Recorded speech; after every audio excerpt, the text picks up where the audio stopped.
Welcome to all. എല്ലാവർക്കും secret P S സിയിലേക്ക് സ്വാഗതം. 10ാം ക്ലാസ്സിലെ ബയോളജി ഫസ്റ്റ് ചാപ്റ്ററിൻ്റെ പേര് ജീവൻ്റെ ജനിതകം എന്നാണ്. ജീവൻ്റെ ജനിതകം. ഇതിൽ നമുക്കറിയാം അല്ലേ, DNA കുറിച്ചിട്ടൊക്കെയാണ് കൂടുതലായിട്ട് പറയുന്നത്. അപ്പോൾ നമുക്ക് നോക്കാം. ജീൻ എഡിറ്റിങ്ങിൻ്റെ രീതിശാസ്ത്രം വികസിപ്പിച്ചതിന് രസതന്ത്ര നോബൽ. ജീൻ എഡിറ്റിംഗ് മേഖലയിലെ സംഭാവനകൾക്ക് 2020 രസതന്ത്ര Nobel Emmanuelle Charpentier, Jennifer Doudna എന്നിവർ പങ്കിട്ടു. അപ്പോൾ ചോദിക്കാവുന്ന ക്വസ്റ്റ്യനാണ്, 2020 രസതന്ത്ര നോബൽ സമ്മാനം ലഭിച്ചത് ആർക്കൊക്കെയാണ്? എമ്മാനുവൽ കാർപെൻറ്റിയർ, ജെന്നിഫർ എഡൌഡ്ന എന്നിവർക്കാണ് ലഭിച്ചിട്ടുള്ളത് 2020 രസതന്ത്ര നോബൽ സമ്മാനം ലഭിച്ചിട്ടുണ്ടായിരുന്നത്. DNA ജീനുകളിൽ അഭിലഷണീയമായ മാറ്റം വരുത്തുന്ന ജീൻ എഡിറ്റിംഗ് പ്രക്രിയയ്ക്ക് ക്രിസ്പർ-കാസ് എന്ന സാങ്കേതിക വിദ്യ കണ്ടെത്തിയതിനാണ് പുരസ്കാരം. അപ്പോൾ 2020 രസതന്ത്ര നോബൽ പുരസ്കാരം ലഭിച്ചിട്ടുള്ളത് ഏത് സബ്ജക്റ്റിനായിരുന്നു? DNA ജീനുകളിൽ അഭിലഷണീയമായ മാറ്റം വരുത്തുന്ന ജീൻ എഡിറ്റിംഗ് പ്രക്രിയയ്ക്ക് ക്രിസ്പർ-കാസ് എന്ന സാങ്കേതിക വിദ്യ കണ്ടെത്തിയതിനായിരുന്നു പുരസ്കാരം. ഇത് ജനിതക രോഗ ചികിത്സയിലും ക്യാൻസർ ചികിത്സയിലും വിപ്ലവകരമായ പുരോഗതി ഉണ്ടാക്കുമെന്ന് പ്രതീക്ഷിക്കുന്നു. കീടങ്ങളെയും രോഗങ്ങളെയും പ്രതിരോധിക്കുന്ന വിളകൾ വികസിപ്പിക്കുവാനും ഇത് ഉപകരിക്കും. ഇപ്പോൾ 2020 രസതന്ത്ര നോബൽ സമ്മാനം ലഭിച്ചിട്ടുള്ളത് ആർക്കൊക്കെയാണ്? ജെന്നിഫർ എഡൌഡ്ന, എമ്മാനുവൽ കാർപെൻറ്റിയർ എന്നിവർക്കാണ്. അവർക്ക് ലഭിച്ച വിഷയം ചോദിക്കുകയാണെങ്കിൽ DNA ജീനുകളിൽ അഭിലഷണീയമായ മാറ്റം വരുത്തുന്ന ജീൻ എഡിറ്റിംഗ് പ്രക്രിയ, അതാണ് പേര്, ക്രിസ്പർ-കാസ്. ചോദിക്കാട്ടോ, പഠിച്ചിരിക്കുക. ക്രിസ്പർ-കാസ് എന്ന് പറയുന്നത് എന്താണ്? DNA ജീനുകളിൽ അഭിലഷണീയമായ മാറ്റം വരുത്തുന്ന ഒരു ജീൻ എഡിറ്റിംഗ് പ്രക്രിയയാണ്. CRISPR-Cas9 എന്ന് പറയുന്നത്. CRISPR-Cas9 പഠിച്ചിരിക്കുക കേട്ടോ. രോഗചികിത്സയിലും മറ്റും വിപ്ലവകരമായ മാറ്റങ്ങൾക്കിടയാക്കുന്ന സാങ്കേതിക വിദ്യയുമായി ബന്ധപ്പെട്ട ലേഖനഭാഗം വായിച്ചല്ലോ. ജീനിനെ കാണാൻ കൂടി കഴിയില്ലല്ലോ, പിന്നെ എങ്ങനെയാണ് ഇതിനെ എഡിറ്റ് ചെയ്യാനാവുക എന്നുള്ള ചോദ്യം ഒരു സംശയമാണല്ലേ. അപ്പോൾ അതാണ് നമ്മളിവിടെ പറയാൻ പോകുന്നത്. DNA, ജീൻ എന്നിവയെക്കുറിച്ചുള്ള ആഴത്തിലുള്ള ധാരണയാണ് ജീൻ എഡിറ്റിങ്ങിലേക്ക് നയിച്ചത്. DNA ഫുൾ ഫോം ചോദിക്കാറുണ്ട്. Deoxyribonucleic acid. DNA full ഫോമാണ്. അതുപോലെ തന്നെ ജീൻ എന്നിവയിലുള്ള എഡിറ്റിംഗ് ആണ് ഈ ജീൻ എഡിറ്റിംഗ് എന്നതുകൊണ്ട് ഉദ്ദേശിക്കുന്നത്. അപ്പോൾ എന്താണ് DNA, ജീൻ, അവരുടെ സ്ഥാനം ഒക്കെ എവിടെയാണ് നമുക്ക് നോക്കാം. അപ്പോൾ നമുക്ക് ഫസ്റ്റ് പിക്ചർ നൽകിയിട്ടുണ്ടല്ലോ, DNA സ്ഥാനം എന്ന് പറഞ്ഞിട്ടില്ലേ. ഫസ്റ്റ് നോക്കി ഒരു കോശം തന്നിട്ടുണ്ട്. ഈ കോശത്തിനുള്ളിൽ നിന്ന് നമുക്ക് ന്യൂക്ലിയസിനെ കാണിച്ചിട്ടുണ്ട് അല്ലേ. ന്യൂക്ലിയസ് ഉണ്ട്. ഈ ന്യൂക്ലിയസിനുള്ളിൽ കാണപ്പെടുന്നത് എന്താണ്? ഇതെന്താണ്? ക്രോമസോമാണല്ലേ. ക്രോമസോമിന് കാണിച്ചിട്ടുണ്ട്. അതുപോലെ തന്നെ ഇനി ക്രോമസോമിന് വീണ്ടും കുറച്ചും കൂടി ഇതാക്കുകയാണെങ്കിൽ ക്രോമസോമിൽ എന്തുണ്ട്? DNA ഉണ്ട് അല്ലേ. DNA ഉണ്ട്. അപ്പോൾ DNA സ്ഥാനം എവിടെയാണ്? കോശത്തിനുള്ളിൽ, ന്യൂക്ലിയസിനുള്ളിൽ. കോശത്തിനുള്ളിൽ ന്യൂക്ലിയസ് ഉണ്ട്. ന്യൂക്ലിയസിൻ്റെ ഉള്ളിൽ എന്തുണ്ട്? ഈ ക്രോമസോം ഉണ്ട്. ഈ ക്രോമസോമിലാണ് DNA അടങ്ങിയിരിക്കുന്നത്. ക്ലിയർ ആയല്ലോ? പിക്ചർ ക്ലിയർ ആയല്ലോ അല്ലേ. DNA ഘടന, സ്ട്രക്ചർ ഓഫ് DNA. 1953 ജെയിംസ് വാട്സണും ഫ്രാൻസിസ് ക്രിക്കും DNA ചുറ്റുഗോമണി മാതൃക അവതരിപ്പിച്ചു. അപ്പോൾ DNA ഏത് മാതൃകയാണ്? ഡബിൾ ഹെലിക്സ് മോഡൽ അല്ലെങ്കിൽ ചുറ്റുഗോമണി മാതൃകയാണ് DNA ഈ DNA ചുറ്റുഗോമണി മാതൃക അവതരിപ്പിച്ചത് ആരാണ്? 1953 ജെയിംസ് വാട്സണും ഫ്രാൻസിസ് ക്രിക്കും കൂടിയാണ് ചുറ്റുഗോമണി മാതൃക അല്ലെങ്കിൽ ഡബിൾ ഹെലിക്സ് മോഡൽ അവതരിപ്പിച്ചത്. ജെയിംസ് വാട്സണും ഫ്രാൻസിസ് ക്രിക്കും കൂടിയാണ് DNA ചുറ്റുഗോമണി മാതൃക അവതരിപ്പിച്ചത്. ഏത് വർഷമാണ്? 1953. റോസലിൻ ഫ്രാങ്ക്ലിൻ, മോറിസ് വിൽക്കിൻസ് എന്നിവരുടെ എക്സ്റേ പഠനങ്ങളുടെ ആസ്പദമാക്കിയാണ് DNA ഘടന ജെയിംസ് വാട്സണും ഫ്രാൻസിസ് ക്രിക്കും നിർദ്ദേശിച്ചത്. അപ്പോൾ ഈ DNA ഘടന ജെയിംസ് വാട്സണും ഫ്രാൻസിസ് ക്രിക്കാണിത് നിർദ്ദേശിക്കുന്നതെന്ന് പറഞ്ഞു അല്ലേ. ചുറ്റുഗോമണി മാതൃക കണ്ടുപിടിച്ചത് ആരാണ്? ജെയിംസ് വാട്സണും ഫ്രാൻസിസ് ക്രിക്കുമാണ്. ചോദിക്കാറുണ്ട് കേട്ടോ. അപ്പം ഇത് എന്തിനെ ആസ്പദമാക്കിയിട്ടാണ്? റോസലിൻ ഫ്രാങ്ക്ലിൻ, മോറിസ് വിൽക്കിൻസ് എന്നിവരുടെ പഠനങ്ങളെ ആസ്പദമാക്കിയിട്ടാണ് ഈ DNA ഘടന ഇവർ നിർദ്ദേശിച്ചത്. റോസ്ലിൻ ഫ്രാങ്ക്ലിൻ എടുത്ത DNA എക്സ്റേ ഡിഫ്രാക്ഷൻ ചിത്രങ്ങളിൽ പ്രശസ്തമായ ഫോട്ടോ 51 എന്ന ചിത്രത്തിൽ നിന്നാണ് ഈ കണ്ടെത്തലിനിടയാക്കിയ നിർണായക വിവരങ്ങൾ ലഭിച്ചത്. അപ്പോൾ ഈ റോസ്ലിൻ ഫ്രാങ്ക്ലിൻ എന്ത് ചെയ്തിട്ടുണ്ടായിരുന്നു, ഒരു ഫോട്ടോ എടുത്തിട്ടുണ്ടായിരുന്നു. ഈ ഫോട്ടോയിൽ നിന്നും അവരെന്ത് കണ്ടെത്താണെന്ന് നോക്കി, ഈ ഫോട്ടോ 51 നിന്നും അവർക്ക് കുറച്ച് കാര്യങ്ങൾ കണ്ടുപിടിക്കുകയാണ് ചെയ്തത്. അതിൽ നിന്നാണ് ഇവർ DNA എന്നുള്ള ഒരു ഇതിലേക്ക് പോകുന്നത്. 1958 റോസ്ലിൻ ഫ്രാങ്ക്ലിൻ 37-ാം വയസ്സിൽ അന്തരിച്ചു. 1958 റോസ്ലിൻ ഫ്രാങ്ക്ലിൻ 37-ാം വയസ്സിലാണ് അദ്ദേഹം അന്തരിക്കുന്നത്. DNA ചുറ്റുഗോമണി മാതൃക കണ്ടെത്തിയതിന് James Watson, Francis Crick, Maurice Wilkins എന്നിവർക്ക് 1962 മെഡിസിനുള്ള നോബൽ സമ്മാനം ലഭിച്ചു. ഇപ്പോൾ റോസ്ലിൻ ഫ്രാങ്ക്ലിൻ ആണ് ശരിക്കും പറഞ്ഞാൽ എന്ത് ചെയ്യുന്നത്, ഈ ഫോട്ടോ എടുക്കുന്നത് അല്ലേ, ഈ ഫോട്ടോയിൽ നിന്നാണ് DNA കണ്ടുപിടിക്കുന്നത്. അതിനെക്കുറിച്ച് കൂടുതലായിട്ട് വിവരങ്ങൾ ലഭിക്കുന്നത്. പക്ഷേ അദ്ദേഹം 37-ാം വയസ്സിൽ മരിക്കുകയാണ്. അപ്പോൾ 1962 മെഡിസിനുള്ള പുരസ്കാരം ലഭിച്ചത് ആർക്കായിരുന്നു, ബാക്കി 3 പേർക്കാണ്. ആർക്കൊക്കെയാണ്, Maurice Wilkins, Francis Crick, James Watson എന്നിവർക്കാണ് 1962 എന്ത് ലഭിക്കുന്നത്, മെഡിസിനുള്ള നോബൽ സമ്മാനം ലഭിക്കുന്നത്. അപ്പം ഇവിടെ എന്താണ് നമ്മൾ പഠിച്ചത്, DNA എന്ന് പറയുന്നത് ഡിയോക്സി റൈബോ ന്യൂക്ലിക് ആസിഡ് ആണ് ഫുൾ ഫോം എന്ന് പറയുന്നത്. അതുപോലെ തന്നെ DNA ഉള്ളത് എവിടെയാണ്, കോശത്തിനുള്ളിലെ ന്യൂക്ലിയസിനുള്ളിൽ എന്തുണ്ട്, ക്രോമസോം ഉണ്ട് അല്ലേ, ക്രോമസോം ഉണ്ട്. ഈ ക്രോമസോമിലാണ് എന്തുള്ളത്, DNA ഉള്ളത് നമ്മൾ പറഞ്ഞു. അതുപോലെ തന്നെ DNA ചുറ്റുഗോവണി മാതൃകയാണെന്ന് കണ്ടുപിടിച്ച ആൾക്കാരാണ് ജെയിംസ് വാട്സണും അതുപോലെ തന്നെ ഫ്രാൻസിസ് ക്രിക്കും. അതുപോലെ തന്നെ എന്താ നമ്മൾ പറഞ്ഞത്, 1962 മെഡിസിനുള്ള നോബൽ സമ്മാനം ലഭിച്ചത് ആർക്കൊക്കെയാണ്, ഇവർക്ക് 2 ആൾക്കുണ്ടായിരുന്നു. ആർക്കൊക്കെ, ജെയിംസ് വാട്സണും ഫ്രാൻസിസ് ക്രിക്കിനുണ്ടായിരുന്നു. പിന്നെ മോറിസ് വിൽക്കിൻസും രസതന്ത്ര നോബൽ സമ്മാനം ലഭിച്ചിട്ടുണ്ടായിരുന്നു. പക്ഷേ ഇവർ കണ്ടുപിടിക്കുന്ന ഈ DNA കുറിച്ച് കൂടുതലായിട്ട് വിവരങ്ങൾ കണ്ടുപിടിക്കുന്ന ആരെടുത്ത ഫോട്ടോയിലായിരുന്നു, ആരുടെയായിരുന്നു, റോസാലിൻ ഫ്രാങ്ക്ലിൻ്റെ ആയിരുന്നു. പക്ഷേ അദ്ദേഹം മരിച്ചിട്ടുണ്ടായിരുന്നു അല്ലേ ആ ഒരു സമയത്ത്.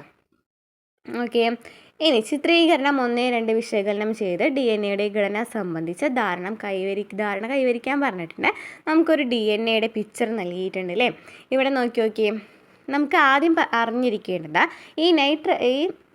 ഈ DNA നൈട്രജൻ ബേസുകളുണ്ട്. നൈട്രജൻ ബേസുകൾ ഏതൊക്കെയാണ്, അഡിനിൻ, തൈമിൻ, ഗുവാനിൻ, സൈറ്റോസിൻ എന്നിവയൊക്കെ എന്താണ്, DNA നൈട്രജൻ ബേസുകളാണ്. DNA എടുത്ത് പറയാൻ കാരണം RNA എന്തുണ്ട്, നൈട്രജൻ ബേസുകളുണ്ട്. അവിടെ ചെറിയൊരു വ്യത്യാസം ഉണ്ടായിരിക്കും. അത് നമുക്ക് ആ ഒരു ഭാഗത്തുമ്പോൾ പറയാം കേട്ടോ. അപ്പം നൈട്രജൻ ബേസുകൾ അഡിനിൻ, തൈമിൻ, ഗുവാനിൻ, സൈറ്റോസിൻ എന്നിവയാണ്. അപ്പം നമുക്ക് നോക്കിയേ, ഇവിടെ നമുക്ക് പിക്ചറിൽ ഗുവാനിനും സൈറ്റോസിനും തന്നിട്ടുണ്ട്, അഡിനിനും തൈമിനും തന്നിട്ടുണ്ട് അല്ലേ. അപ്പോൾ ഈ ഗുവാനിനും സൈറ്റോസിനാണ് ഒരു പെയർ എന്ന് ആലോചിച്ച് വെക്കുക കേട്ടോ. ഇവർ രണ്ടാളും എപ്പോഴും ചേർന്നിട്ടുണ്ടായിരിക്കുക, അഡിനിനും തൈമിനാണ് ഒരുമിച്ചിട്ടുണ്ടായിരിക്കാം. അപ്പോൾ അങ്ങനെയാണ് നമുക്കൊരു പിക്ചറിൽ നമുക്ക് തന്നിരിക്കുന്നത് അല്ലേ. ഇനി നമുക്ക് നീല കളർ നൽകിയിട്ടുണ്ടല്ലോ, ഇതിന് നമ്മൾ പറയുന്നത് പഞ്ചസാര തന്മാത്ര എന്നാണ് പറയുന്നത്. അതുപോലെ തന്നെ ഈ കുഞ്ഞു വട്ടത്തിന് പറയുന്നത് ഫോസ്ഫേറ്റ് തന്മാത്ര എന്നാണ്. അപ്പോൾ ഇതെന്താണെന്ന് നമ്മൾ പറയുന്നുണ്ട് കേട്ടോ. പിന്നെ നോക്കി, പടികളുണ്ട് അല്ലേ, നമ്മൾ പറഞ്ഞു ചുറ്റുഗോവണി മാതൃകയാണെന്ന് പറഞ്ഞിട്ടുണ്ടായിരുന്നു DNAക്ക്. അപ്പോൾ DNA നമ്മൾ ഡീറ്റെയിൽ ആയിട്ട് പറയുന്നത് അല്ലേ, ഇഴകളുണ്ട്. അതുപോലെ തന്നെ നൈട്രജൻ ബേസുകൾ ചേർന്നിട്ടാണ് ഈ പടികൾ അല്ലെങ്കിൽ ഈ ജോഡികളൊക്കെ ഉണ്ടാക്കുന്നത്, നൈട്രജൻ ബേസുകൾ ചേർന്നിട്ടാണെന്നും പഠിച്ചു വയ്ക്കുക. അപ്പോൾ DNA ചുറ്റുഗോവണി മാതൃക ക്ലിയർ ആയല്ലോ. ഇനി നോക്കിയേ, ഇവിടെ നമ്മൾ ഒരു പിക്ചർ എടുക്കാം കേട്ടോ. നമുക്കൊരു ഭാഗം എടുക്കുകയാണ്. അപ്പോൾ അതിൽ നമ്മൾ പറഞ്ഞു എന്താണ്, ഇത് ഇവിടെ ഒരു പഞ്ചസാര തന്മാത്ര ഉണ്ട് എന്ന് പറഞ്ഞു അല്ലേ, പഞ്ചസാര തന്മാത്രയുണ്ട്. അതുപോലെ തന്നെ ഒരു നൈട്രജൻ ബേസ് ഉണ്ട്. അപ്പോൾ അതുപോലെ തന്നെ ഒരു ഫോസ്ഫേറ്റ് തന്മാത്ര ഉണ്ട്. അപ്പോൾ ഇത് മൂന്നും കൂടി ചേർന്നതിനെയാണ് എന്ന് പറയുന്നത് ന്യൂക്ലിയോടൈഡ് എന്ന് പറയുന്നത്. അപ്പോൾ ഒരു ന്യൂക്ലിയോടൈഡ് എന്ന് വെച്ചാൽ എന്തൊക്കെയാണെന്ന് നോക്കി, ഈ പെട്ടി ഉണ്ടല്ലോ, ഈ പെട്ടിയിടാം, ഒരു നൈട്രജൻ ബേസ്, ഒരു പഞ്ചസാര തന്മാത്ര, ഒരു ഫോസ്ഫേറ്റ് എന്നിവയെ കൂടി ചേർന്നതാണ് ന്യൂക്ലിയോടൈഡ് എന്ന് പറയുന്നത്. ന്യൂക്ലിയോടൈഡ് എന്ന് വെച്ചാൽ എന്താണ്, DNA അടിസ്ഥാന നിർമ്മാണ ഘടകമാണ് ന്യൂക്ലിയോടൈഡ് എന്ന് പറയുന്നത്. DNA അടിസ്ഥാന നിർമ്മാണ ഘടകമാണ് ന്യൂക്ലിയോടൈഡ്. ഓരോ ന്യൂക്ലിയോടൈഡും ഒരു ഡിയോക്സി റൈബോസ് പഞ്ചസാര, ഒരു ഫോസ്ഫേറ്റ് ഗ്രൂപ്പ്, ഒരു നൈട്രജൻ ബേസ് എന്നീ ഘടകങ്ങളാൽ നിർമ്മിതമാണ്.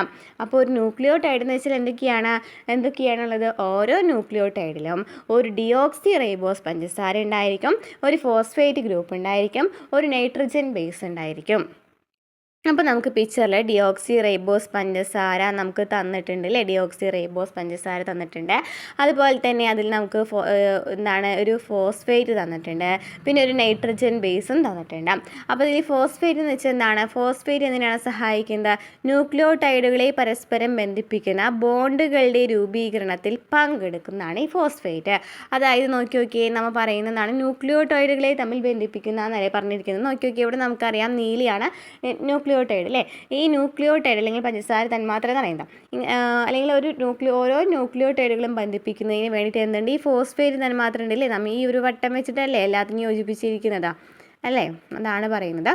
അപ്പോൾ ഇങ്ങനെ യോജിപ്പിക്കുന്ന ആരാണ്, ഫോസ്ഫേറ്റ് ആണ്. ഓരോ ന്യൂക്ലിയോടൈഡുകളും തമ്മിൽ ബന്ധിപ്പിക്കുന്ന ബോണ്ടുകളുടെ രൂപീകരണത്തിൽ പങ്കെടുക്കുന്നതാണ് ഫോസ്ഫേറ്റ് കേട്ടോ. ഇനി ഡിയോക്സി റൈബോസ് പഞ്ചസാര എന്ന് വെച്ചാൽ എത്രയാണ്, 5 കാർബൺ പഞ്ചസാരയാണ് ഉള്ളത് അല്ലേ. നമ്മൾ നോക്കി 1 2 3 4 5 അല്ലേ. അപ്പോൾ 5 കാർബൺ പഞ്ചസാരയാണെന്ന് പറയുന്നത് ഡിയോക്സി റൈബോസ് പഞ്ചസാര എന്ന് പറയുന്നത്. ഇനി നൈട്രജൻ ബേസ് എന്ന് വെച്ചാൽ എന്താണ്, നൈട്രജൻ അടങ്ങിയ ആൽക്കലി സ്വഭാവമുള്ള സംയുക്തമാണ് നൈട്രജൻ ബേസ്. നൈട്രജൻ അടങ്ങിയ ആൽക്കലി സ്വഭാവമുള്ള സംയുക്തമാണ് നൈട്രജൻ ബേസ്. അപ്പോൾ എന്തൊക്കെയാണ് നമ്മൾ പറഞ്ഞത്, നമ്മൾ DNA ഒരു ചുറ്റുകോവണി മാതൃക കണ്ടു അല്ലേ. അതിൻ്റെ അതുപോലെ തന്നെ ഇഴകൾ നമ്മൾ കണ്ടു അല്ലേ. പഞ്ചസാരയും ഫോസ്ഫേറ്റും എന്നിവ ചേർന്നുണ്ടാക്കുന്നതാണ് ഇഴകൾ. ഇഴകൾ എന്ന് വെച്ചാൽ പഞ്ചസാര ഫോസ്ഫേറ്റ് എന്നിവ ചേർന്നുണ്ടാക്കുന്നതാണ് ഇഴകൾ എന്ന് പഠിച്ചിരിക്കുക. അതുപോലെ തന്നെ പടികൾ എന്ന് വെച്ചാൽ നൈട്രജൻ ബേസുകൾ ജോഡി ചേർന്നുണ്ടാക്കുന്നതാണ് പടികൾ എന്ന് പറയുന്നത് കേട്ടോ. അതും പഠിച്ചിരിക്കാം. പിന്നെ നമ്മൾ എന്താ പറഞ്ഞത്, ഒരു സെറ്റ് അതായത് ഒരു സെറ്റിനെയാണ് നമ്മൾ ഓരോ ന്യൂക്ലിയോടൈഡ് എന്ന് പറയുന്നത്. അതായത് ഈ ഒരു സെറ്റ് ന്യൂക്ലിയോടൈഡിൽ എന്തൊക്കെ ഉണ്ടായിരിക്കും, ന്യൂക്ലിയോടൈഡ് എന്ന് പറയുന്നത് DNA അടിസ്ഥാന നിർമ്മാണ ഘടകമാണെന്ന് പറഞ്ഞു. അതുപോലെ തന്നെ ഇതിൽ എന്തൊക്കെ ഉണ്ടായിരിക്കും, ഒരു ഫോസ്ഫേറ്റ് തന്മാത്ര ഉണ്ടായിരിക്കും, ഡിയോക്സി റൈബോസ് പഞ്ചസാര ഉണ്ടായിരിക്കും, ഒരു നൈട്രജൻ ബേസ് ഉണ്ടായിരിക്കുമല്ലോ. ഈ ഫോസ്ഫേറ്റ് എന്ന് പറയുന്നത് എന്താണ്, ഓരോ ന്യൂക്ലിയോടൈഡുകളും തമ്മിൽ ബന്ധിപ്പിക്കുന്നതാണ് ഈ ഫോസ്ഫേറ്റ് തന്മാത്ര എന്ന് പറയുന്നത്. അതുപോലെ തന്നെ പഞ്ചസാര ഡിയോക്സി റൈബോസ് പഞ്ചസാര എന്ന് പറയുന്നത് 5 തന്മാത്ര പഞ്ചസാര, 5 കാർബൺ പഞ്ചസാരയാണ്. അതുപോലെ തന്നെ നൈട്രജൻ ബേസ് എന്ന് വെച്ചാൽ നൈട്രജൻ അടങ്ങിയ ആൽക്കലി സ്വഭാവമുള്ള സംയുക്തമാണ് ഈ നൈട്രജൻ ബേസ് എന്ന് പറയുന്നത്. ക്ലിയർ ആയല്ലോ, ഈ ഒരു പിക്ചറും ഒരു ഭാഗം ക്ലിയർ ആയെന്ന് വിചാരിക്കുന്നു. ഏതൊക്കെയാണ് നൈട്രജൻ ബേസുകൾ ഏതൊക്കെയാണെന്ന് പറഞ്ഞത്, അഡിനിൻ, തൈമിൻ, ഗുവാനിൻ, സൈറ്റോസിൻ എന്നിവയാണ് DNA-യിലുള്ള നൈട്രജൻ ബേസുകളാണ് അഡിനിൻ, തൈമിൻ, ഗുവാനിൻ, സൈറ്റോസിൻ.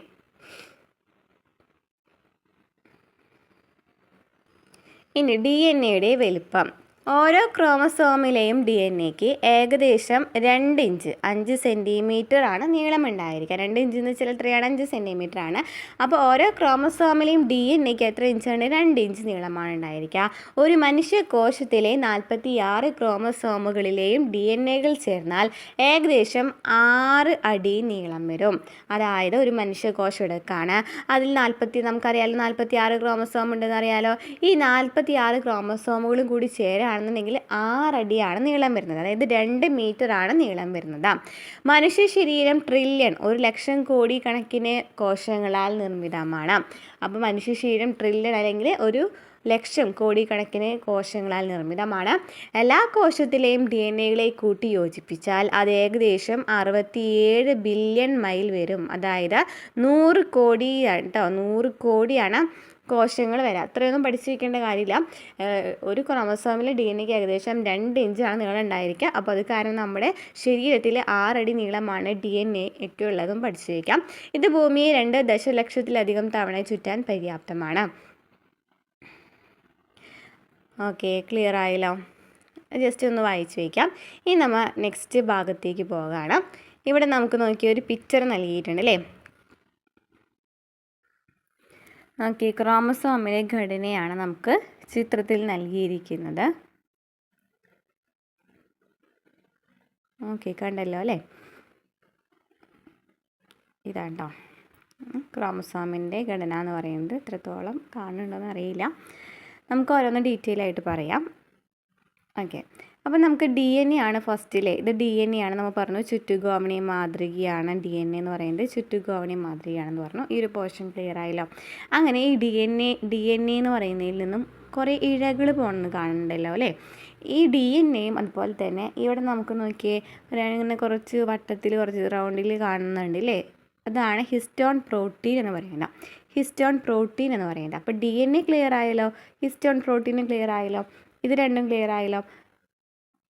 ഇത് രണ്ടും കൂടി ചേർന്നിട്ടാണ്, അതായത് ഡി എൻ എയും ഹിസ്റ്റോണുകളും എന്ന പ്രോട്ടീനുകളാണ് മുഖ്യമായിട്ടും ക്രോമസോമിലുള്ളത്. ഡി എൻ എയും ഹിസ്റ്റോണുകൾ എന്ന പ്രോട്ടീനുകളുമാണ് മുഖ്യമായും ക്രോമസോമിലുള്ളത്. അപ്പോൾ ഈ ക്രോമസോമിൽ എന്താണ് കൂടുതലായിട്ടുള്ളത്? ഡി എൻ എയും ഹിസ്റ്റോണുകളുമാണ്. ഓക്കെ, ഇനി നോക്കി ഇവിടെ നമുക്ക് ഇങ്ങനെ പോകുന്നുണ്ട്, ഇഴ പോകുന്നുണ്ട്, അതവിടെ നിൽക്കട്ടെ. നമുക്ക് ഓരോ ഹിസ്റ്റോൺ പ്രോട്ടീൻ എന്ന് പറയുന്നത് 8 എണ്ണം വരെ ആണെന്നുണ്ടെങ്കിൽ, ഹിസ്റ്റോൺ പ്രോട്ടീൻ 8 എണ്ണം ഉണ്ട് കേട്ടോ. ഇങ്ങനെ ഹിസ്റ്റോൺ പ്രോട്ടീൻ 8 എണ്ണം ഉണ്ടെന്നുണ്ടെങ്കിൽ അതിനെന്ന് പറയും ഒരു ഹിസ്റ്റോൺ ഒക്ടാമർ എന്നാണ് പറയുന്നത്. അല്ലെങ്കിൽ ഒക്ടാന്ന് വെച്ചാൽ എന്താണ്? 8 ആണല്ലോ. അപ്പോൾ ആ പേര് കിട്ടിയില്ലേ, ഹിസ്റ്റോൺ ഒക്ടാമർ എന്ന് വെച്ചാൽ എന്താണ്? 8 എണ്ണമുള്ള ഹിസ്റ്റോൺ പ്രോട്ടീനെയാണ് ഹിസ്റ്റോൺ ഒക്ടാമർ എന്ന് പറയുന്നത്. ഈ ഒക്ടാമറിനെ നമ്മൾ കണ്ടല്ലോ, നമുക്ക് ഈ ഒരു സെറ്റ് നോക്കാം കേട്ടോ. ഈ ഒരു നോക്കിയാൽ ഇതൊരു ഒക്ടോമറാണ്, ഹിസ്റ്റോൺ ഒക്ടോമറാണ്. ഇതിനെ ഈ ഡി എൻ എയിൽ ഒരു ഇഴ വന്നിട്ട് ഇങ്ങനെ വലയം ചെയ്യാണ് അല്ലേ. അങ്ങനെ വലയം ചെയ്യുന്നുണ്ടല്ലോ, ആ വലയം ചെയ്യുന്നതിനെയാണെന്ന് പറയുന്നത് ന്യൂക്ലിയോസോം എന്ന് പറയുന്നത്. അപ്പോൾ എന്താ നമ്മൾ പറഞ്ഞത്? ഒരു ഡി എൻ എ ഉണ്ട്, ഒരു ഹിസ്റ്റോൺ പ്രോട്ടീൻ ഉണ്ട്. ഈ ഹിസ്റ്റോൺ പ്രോട്ടീൻ എന്ന് പറയുന്നത് 8 എണ്ണം ആണെന്നുണ്ടെങ്കിൽ അതിന് നമ്മൾ ഹിസ്റ്റോൺ ഒക്ടോമർ എന്നാണ് പറയുന്നത്. ഇത് രണ്ടാണ് ശരിക്കും എന്താണ് നമ്മളെ ഡി ക്രോമസോമിൻ്റെ പ്രധാന ഭാഗങ്ങൾ എന്ന് പറയുന്നത്. അങ്ങനെ ഈ ഡി എൻ എയുടെ ഇഴകൾ വന്നിട്ട് ഈ ഹിസ്റ്റോൺ പ്രോട്ടീനെ ഇങ്ങനെ വലയം ചെയ്യാണ്. ഒരു റൗണ്ട് ഇങ്ങനെ വലയം ചെയ്താൽ ഉണ്ടാവുന്ന ഒരു സംഭവമാണ് ന്യൂക്ലിയോസോം എന്ന് പറയുന്നത്. ന്യൂക്ലിയോസോം എന്ന് പറയുന്നത്. അങ്ങനെ കുറേ നോക്കി ഇവിടെ ഇങ്ങനെ കുറേ ന്യൂക്ലിയോസോമുകൾ കാണപ്പെടുന്നുണ്ട് അല്ലേ. ഇങ്ങനെ കുറേ ന്യൂക്ലിയോസോമുകൾ കാണപ്പെടുന്നുണ്ട്. ഇതൊന്നില്ലെങ്കിൽ ഇങ്ങനെ അടക്കിയിട്ടായിരിക്കും കാണപ്പെടുക, അല്ലാന്നുണ്ടെങ്കിൽ ചുരുളുകൾ പോലെ ആക്കും, ഇങ്ങനെ ചുരുളുകൾ പോലെ ആക്കിയിട്ടൊക്കെയാണ് കാണപ്പെടാം. അങ്ങനെ നമുക്ക് പലതരത്തിലും എന്ത് കാണാൻ പറ്റും? ന്യൂക്ലിയോസോം കാണാനായിട്ട് പറ്റും. അങ്ങനെ ചുരുളുകളാക്കിയിട്ടാണ് എന്തുണ്ടാക്കുന്നത്? ക്രോമസോം ഉണ്ടാക്കുന്നത്. അങ്ങനെ ചുരുളുകളാക്കിയിട്ടാണ് ക്രോമസോം ഇങ്ങനെ ഉണ്ടാകുന്നത്. ഓക്കെ, ഒരു ക്രോമസോമിനെ അപ്പോൾ നമ്മൾ ക്രോമസോം ഉണ്ടായിട്ട് നോക്കിയേ, അവസാനം നമ്മൾ ക്രോമസോം ഉണ്ടായി. ഇങ്ങനെ ചുരുളുകളാക്കിയിട്ടും നീളത്തിലാക്കിയിട്ടും ഒക്കെ നമ്മൾ ക്രോമസോം ഉണ്ടായിട്ടുണ്ട്. ഈ ക്രോമസോമിൽ നോക്കി നടുവിലായിട്ടൊരു കുഞ്ഞു വട്ടം കാണപ്പെടുന്നില്ലേ, ഇതാണ് സെൻട്രോമിയർ എന്ന് പറയുന്നത്. ഇതിനാണെന്ന് പറയുന്നത് സെൻട്രോമിയർ. സെൻറ്ററിൽ ക്രോമസോമിൻ്റെ സെൻറ്ററിൽ എന്താണ്? സെൻട്രോമിയർ ആണുള്ളത്.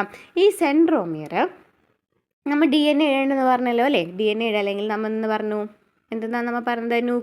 ന്യൂക്ലിയോസോം എന്ന് പറഞ്ഞു അല്ലേ. ഈ ക്രോമസോമിനെ ഓക്കെ, നമ്മൾ ക്രോമസോം എന്ന് പറയുന്നത് നമ്മൾ പറഞ്ഞു ഇതാണെന്നുള്ളത് പറഞ്ഞു. ഈ ക്രോമസോമിനെ സെൻട്രോമിയറുമായിട്ട് ബന്ധിപ്പിക്കുന്ന, ഈ ക്രോമസോമിനെ സെൻട്രോമിയറുമായിട്ട് ബന്ധിപ്പിക്കുന്ന ഒരു നീളത്തിലുള്ളൊരു സാധനം ഉണ്ടല്ലോ, നീളത്തിലുള്ളത്, അതിനെയാണ് എന്ന് പറയുന്നത് ക്രൊമാറ്റിഡ് എന്ന് പറയുന്നത്. ഇങ്ങനെ നീളത്തിലുള്ള സാധനത്തിനെയാണെന്ന് പറയുന്നത് ക്രൊമാറ്റിഡ് എന്ന് പറയുന്നത്. ക്ലിയർ ആയല്ലോ? അതായത് ഒരു ക്രോമസോമിനെ ഈ സെൻറ്ററിൽ എന്തുണ്ട്? സെൻട്രോമിയർ ഉണ്ട്. അത് തമ്മിൽ ബന്ധിപ്പിക്കണമല്ലോ, ഈ ക്രോമസോമിനെ ബന്ധിപ്പിക്കണമല്ലോ. അങ്ങനെ ബന്ധിപ്പിക്കുന്ന ഒരു പകുതിയാണ് ക്രൊമാറ്റിഡ് എന്ന് പറയുന്നത്. ഒന്നും കൂടിയും പറയണം. ഇതാണ് നമ്മുടെ D N A. D N എയിൽ ഹിസ്റ്റോൺ പ്രോട്ടീൻ ഉണ്ട്. അങ്ങനെ 8 ഹിസ്റ്റോൺ പ്രോട്ടീനും കൂടി ചേരുമ്പോഴാണ് ഹിസ്റ്റോൺ ഒക്ടാമർ ഉണ്ടാകുന്നത്. ഈ ഡി എൻ എയും ഹിസ്റ്റോൺ പ്രോട്ടീനാണ് ക്രോമസോമിൽ മുഖ്യമായിട്ടുള്ളത്. അങ്ങനെ ഇതിന് നമ്മൾ ഓരോ ഇഴകളായിട്ട് ഇങ്ങനെ കൂട്ടിച്ചേർക്കുകയാണെന്നുണ്ടെങ്കിൽ അതിനെ ആ ഒരു ഇഴനെ പറയുന്നതാണ് ന്യൂക്ലിയോസോം എന്ന് പറയുന്നത്. ഈ ഡി എൻ എ ഇഴകൾ വലയം ചെയ്തിട്ട് ഒരു ഘടന ഉണ്ടാക്കുന്നുണ്ട് അല്ലേ. അങ്ങനെ ഇങ്ങനെ ഓരോരോ ഹിസ്റ്റോൺ ഒക്ടോമറിനെ ഇങ്ങനെ വലയം ചെയ്തിട്ട് ഒരു ഇഴ ഉണ്ടാകുന്നുണ്ടല്ലോ, അതിനെയാണ് എന്ത് പറയുന്നത്? ന്യൂക്ലിയോസോം എന്ന് പറയുന്നത്. ഇത് ചുരുളുകളാക്കിയിട്ടോ നീളത്തിലായിട്ടോ എങ്ങനെ വേണമെങ്കിലും ഇത് പ്രത്യക്ഷപ്പെടാം. അങ്ങനെ ചുരുളുകളാക്കി അവസാനം എന്തിലേക്ക് എത്തും? ക്രോമസോം എന്ന് പറയുന്ന ഒരു രൂപീകരണത്തിലേക്ക് എത്തും അല്ലേ. അങ്ങനെ ഈ ക്രോമസോമിനെ നമുക്കറിയാം, ഇതിൻ്റെ നടുക്കായിട്ടൊരു സെൻട്രോമിയർ എന്ന് പറയുന്നൊരു ഭാഗമുണ്ട്. ഈ ക്രോമസോമിനെ സെൻട്രോമിയർ തമ്മിൽ ബന്ധിപ്പിക്കുന്ന ഒരു ഭാഗമുണ്ടല്ലോ, അതിനെയാണെന്ന് പറയുന്നത് ക്രൊമാറ്റിഡ് എന്ന് പറയുന്നത്. ഓക്കെ, ഓരോ സ്പീഷീസിലും നിശ്ചിത എണ്ണം ക്രോമസോമുകളാണുള്ളത്. ഇനി നമുക്ക് മനുഷ്യരിലെ ക്രോമസോമുകൾ എത്രയാണെന്ന് നമുക്ക് നോക്കാം. മനുഷ്യരിൽ 2 തരം ക്രോമസോമുകളാണുള്ളത്. സ്വരൂപ ക്രോമസോമുകളും ലിംഗനിർണയ ക്രോമസോമുകളും. സ്വരൂപ ക്രോമസോമുകൾ എന്ന് വെച്ചാൽ ശാരീരിക സവിശേഷതകളെ നിയന്ത്രിക്കുന്ന ക്രോമസോമുകളെയാണ് സ്വരൂപ ക്രോമസോമുകൾ എന്ന് പറയുന്നത്. ശാരീരിക സവിശേഷതകളെ നിയന്ത്രിക്കുന്ന ക്രോമസോമുകളെയാണ് സ്വരൂപ ക്രോമസോമുകൾ എന്ന് പറയുന്നത്.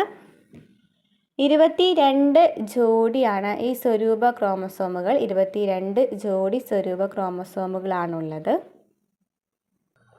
അപ്പോൾ സ്വരൂപം എന്ന് പറയുന്നത് പേരിൽ തന്നെ ഉണ്ട് അല്ലേ. എങ്ങനെയാണ്? ഒരുപോലെയുള്ള 2 ക്രോമസോമുകൾ ചേർന്നാണ് സമരൂപ ക്രോമസോമുകൾ അല്ലെങ്കിൽ ഹോമോലോഗസ് ക്രോമസോം എന്ന് പറയുന്നത്. ഒരുപോലെയുള്ള 2 ക്രോമസോമുകൾ ചേർന്നതാണ് സമരൂപ ക്രോമസോമുകൾ അല്ലെങ്കിൽ സ്വരൂപ ക്രോമസോമുകൾ അല്ലെങ്കിൽ സമാറ്റിക് ക്രോമസോമുകൾ എന്ന് പറയുന്നത്. ഇവയിലൊന്ന് മാതാവിൽ നിന്നും മറ്റൊന്ന് പിതാവിൽ നിന്നും ലഭിച്ചതാണ്. അപ്പോൾ ഈ സ്വരൂപ ക്രോമസോമുകൾ നമ്മൾ പറഞ്ഞു 22 ജോഡികളാണ് ഉണ്ടായിരിക്കുക. 2 ക്രോമസോമുകളാണ് അല്ലേ, ഒരേപോലെയുള്ള 2 ക്രോമസോമുകൾ ചേർന്നതിനെയാണ് സമരൂപ ക്രോമസോമുകൾ എന്ന് പറയുന്നത്. ഇത് ഒന്ന് മാതാവിൽ നിന്നും ഒന്ന് പിതാവിൽ നിന്നായിരിക്കും ലഭിച്ചിട്ടുണ്ടായിരിക്കാം. ഇനി എന്താണ് ലിംഗനിർണയ ക്രോമസോമുകൾ എന്ന് വെച്ചാൽ, ലിംഗനിർണയത്തിന് കാരണമാകുന്ന ക്രോമസോമുകളെയാണ് ലിംഗനിർണയ ക്രോമസോമുകൾ എന്ന് പറയുന്നത്. അത് എക്സ് ക്രോമസോം ഉണ്ടായിരിക്കും, വൈ ക്രോമസോം ഉണ്ടായിരിക്കും. എക്സ് ഉണ്ട്, വൈ ഉണ്ട്. ലിംഗനിർണയത്തിൽ എക്സ് ഉണ്ട്, വൈ ഉണ്ട്. വൈ ക്രോമസോം എക്സ് ക്രോമസോമുകളെ അപേക്ഷിച്ചിട്ട് വളരെ ചെറുതായിരിക്കും. അപ്പോൾ എക്സ് ഉണ്ട്, വൈ ഉണ്ട്. ഇതിൽ വൈ ക്രോമസോം എന്ന് പറയുന്നത് എക്സ് ക്രോമസോമുകളെ അപേക്ഷിച്ച് വളരെ ചെറുതാണ്. വൈ ക്രോമസോമിലെ SRY ജീനാണ് ഭ്രൂണത്തിൽ വൃഷ്ണങ്ങളുടെ വികാസത്തിന് കാരണമാകുന്നത്. അപ്പോൾ വൈ ക്രോമസോമിൽ SRY എന്ന് പറയുന്ന ഒരു ജീനുണ്ട്. വൈ ക്രോമസോമിൽ എന്തുണ്ട്? SRY എന്ന് പറയുന്ന ഒരു ജീനുണ്ട്. ആ ജീനാണ് ഭ്രൂണത്തിൽ വൃഷ്ണങ്ങളുടെ വികാസത്തിന് കാരണമാകുന്നത്. എന്താണ്? വൈ ക്രോമസോമിലെ SRY എന്ന് പറയുന്ന ജീനാണ്. ഓക്കെ, അപ്പോൾ നോക്കിയാൽ മനുഷ്യരിലെ ക്രോമസോമുകൾ നമുക്ക് തന്നിട്ടുണ്ട്. നമ്മൾ പറഞ്ഞു 22 സമരൂപ ക്രോമസോമുകളാണ് ഉണ്ടായിരിക്കുക എന്ന് പറഞ്ഞു. 22 എണ്ണം ഉണ്ട് സമരൂപ. ഒന്ന് മാതാവിൽ നിന്നും ഒന്ന് പിതാവിൽ നിന്നും ലഭിച്ചതായിരിക്കും. രണ്ടും ഒരേപോലെ തന്നെ ഉള്ളതായിരിക്കും. അതുപോലെ തന്നെ ഇവിടെ നമ്മൾ എന്താ പറഞ്ഞത്, 23 ക്രോമസോമുകളാണ്. ലിംഗനിർണയ ക്രോമസോമുകൾ എന്ന് പറഞ്ഞാൽ എത്രയാണ്? 23 ക്രോമസോമുകളാണ്. അതിൽ ഒന്നില്ലെങ്കിൽ എക്സും വൈ ആവാം, അല്ലെങ്കിൽ എന്താവാം? എക്സും എക്സ് ആവാം. ഈ എക്സും വൈ എന്ന് പറയുന്നത് ശരിക്കും എന്താണ്? പുരുഷന്മാരിൽ നിന്ന് വരുന്നതാണ് അല്ലേ. എന്നാൽ സ്ത്രീകളുടെയാണ് എക്സ് എന്ന് പഠിച്ചു വയ്ക്കാൻ. നമുക്ക് ഡീറ്റെയിൽ ആയിട്ട് പിന്നെ പറയണ്ട, അതൊന്ന് ജസ്റ്റ് ഒന്ന് നോക്കി വയ്ക്കാം. ഓക്കെ, അപ്പോൾ ക്ലിയർ ആയുള്ള ക്രോമസോമുകൾ, മനുഷ്യരിലെ ക്രോമസോമുകൾ 2 തരമാണ്. സ്വരൂപ ക്രോമസോമുകളുണ്ട്, ലിംഗനിർണയ ക്രോമസോമുകളുണ്ട്. സ്വരൂപ ക്രോമസോമുകളാണെങ്കിൽ 22 ജോഡിയും ലിംഗനിർണയ ക്രോമസോമുകളാണെങ്കിൽ 23 ജോഡിയുമാണ്. അതുപോലെ തന്നെ നമ്മൾ എന്താ പറഞ്ഞത്, ലിംഗനിർണയ ക്രോമസോമുകൾ എക്സും വൈ ആണ്. ഇതിൽ വൈ ക്രോമസോമിലെ SRY ജീനാണ് ഭ്രൂണത്തിൽ വൃഷ്ണങ്ങളുടെ വികാസത്തിന് കാരണമാകുന്നത്. ഇനി നമ്മൾ നോക്കാൻ പോകുന്നത് എന്താണെന്ന് വെച്ചാൽ, ഓക്കെ, സ്ത്രീയുടെയും പുരുഷൻ്റെയും ജനിതക ഘടന നമുക്ക് നൽകിയിട്ടുണ്ട്. അതായത് സ്ത്രീയുടേതാണ് 44+XX എന്ന് പറയുന്ന ക്രോമസോം. സ്ത്രീയുടേതാണ് 44+XX എന്ന് പറയുന്ന ക്രോമസോം. 44+XY എന്ന് പറയുന്നത് പുരുഷന്മാരുടേതാണ്. പഠിച്ചു വയ്ക്കുക കേട്ടോ. 44+XX സ്ത്രീയുടേതും 44+XY പുരുഷന്മാരുടേതുമാണ് എന്നും പഠിച്ചു വയ്ക്കാം. നോക്കാം. 44+XX, 44+XY എന്നിവ സാധാരണ ജനിതക ഘടനകളാണെങ്കിലും മനുഷ്യരിൽ അനേകം വ്യത്യസ്തമായ ജനിതക ഘടനകൾ കാണപ്പെടുന്നു. അപ്പോൾ സാധാരണയായിട്ട് 44+XX എന്ന് പറയുന്നത് സ്ത്രീകളുടേതും 44+XY എന്ന് പറയുന്നത് പുരുഷന്മാരുടേതാണ്. അത് സാധാരണ ജനിതക ഘടനയാണ്. ഇതിൽ നിന്നും കുറച്ച് വ്യത്യാസങ്ങൾ ഉണ്ടായിരിക്കാം. ഈ വ്യത്യസ്ത ജനിതക ഘടനകൾ വ്യക്തികളുടെ ശാരീരികവും മാനസികവുമായ വികാസത്തെ സ്വാധീനിക്കുന്നു. ലിംഗനിർണയം ഒരു സങ്കീർണമായ പ്രക്രിയയാണ്. ഇത് ജനിതക ഘടനകളെ മാത്രമല്ല മറ്റ് ഘടകങ്ങളെയും ആശ്രയിച്ചാണ് ഇരിക്കുന്നത്. അപ്പോൾ നമ്മൾ പഠിക്കാൻ പോകുന്നത് ഇത് എന്താണ്, ചെറിയ വേരിയേഷൻ ഉണ്ടാകുമ്പോൾ കുറച്ച് വ്യത്യാസങ്ങളുണ്ടാവും അല്ലേ മനുഷ്യന്മാരുടെ ശരീരത്തിൽ. അതായത് കുറേ സിൻഡ്രോംസ് ഉണ്ടാവും. നമുക്കറിയാം, ഒരു പ്രഗ്നൻ്റ് ആയ ലേഡീസിന് നമ്മൾ ലാസ്റ്റ് കുറച്ച് ടെസ്റ്റുകൾക്കൊക്കെ വിധേയമാക്കാറുണ്ട്. സിൻഡ്രോം ഉണ്ടോ, കുട്ടിക്ക് സിൻഡ്രോം ഉണ്ടോ എന്നൊക്കെ ചെക്ക് ചെയ്യാനായിട്ട് അല്ലേ. അപ്പോൾ ഇതൊക്കെ നോക്കുന്നത് എന്താണ് ഈ സിൻഡ്രോം എന്ന് പറയുന്നത്, എന്താണ് ഡൗൺ സിൻഡ്രോം എന്ന് പറയുന്നത്, XXX സിൻഡ്രോം എന്ന് വെച്ചാൽ എന്താണ്. അങ്ങനെ 3 സിൻഡ്രോംസ് ആണ് നമുക്ക് പഠിക്കാനുള്ളത്. 3 അല്ല കേട്ടോ, 4 സിൻഡ്രോംസ് പഠിക്കാനുണ്ട്. നോക്കാം.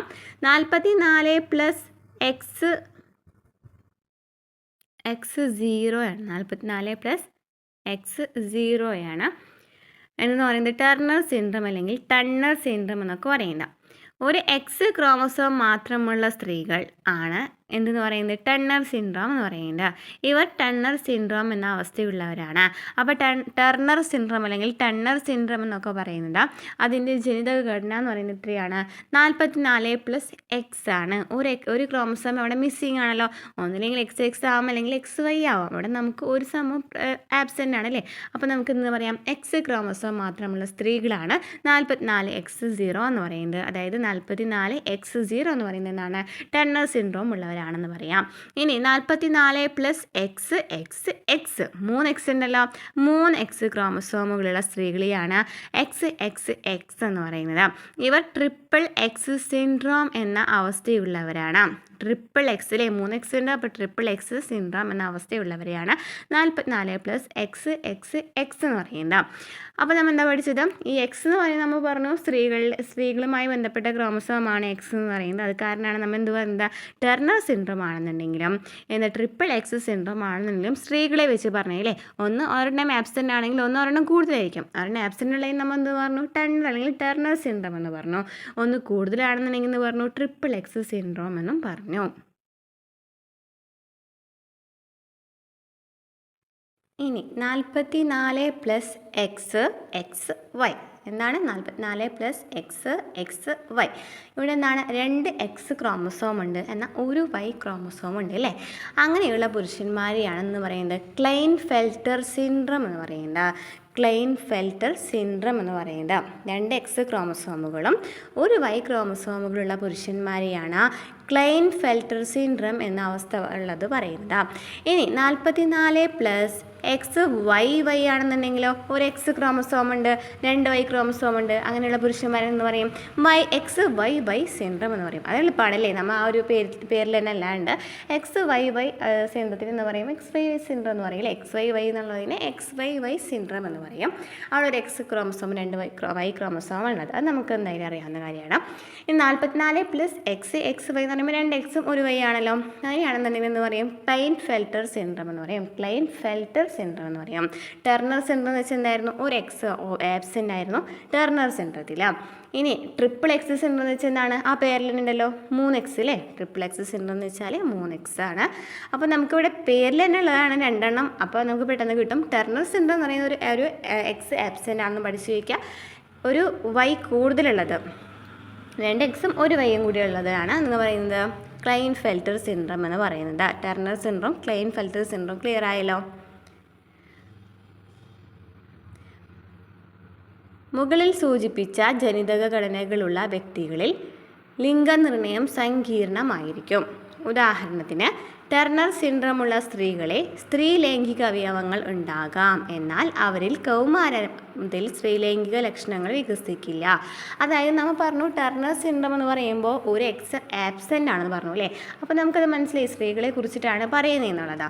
പക്ഷേ ഇവിടുത്തെ ഈ ഒരു ടെർണർ സിൻഡ്രോത്തിൻ്റെ പ്രത്യേകത എന്ന് പറയുന്നത് സ്ത്രീകളിൽ സ്ത്രീലൈംഗിക അവയവങ്ങളൊക്കെ ഉണ്ടായിരിക്കും, പക്ഷേ കൗമാരംഭത്തിൽ എന്തുണ്ടായിരിക്കും? കുറച്ച് ലക്ഷണങ്ങൾ ഉണ്ടാവുമല്ലോ, സ്ത്രീയുടേതായിട്ടുള്ള കുറച്ച് ലക്ഷണങ്ങൾ ഉണ്ടായിരിക്കും. ആ ലക്ഷണങ്ങളൊന്നും കാണിക്കില്ല, തുടക്കത്തിൽ കാണിക്കുന്നില്ല,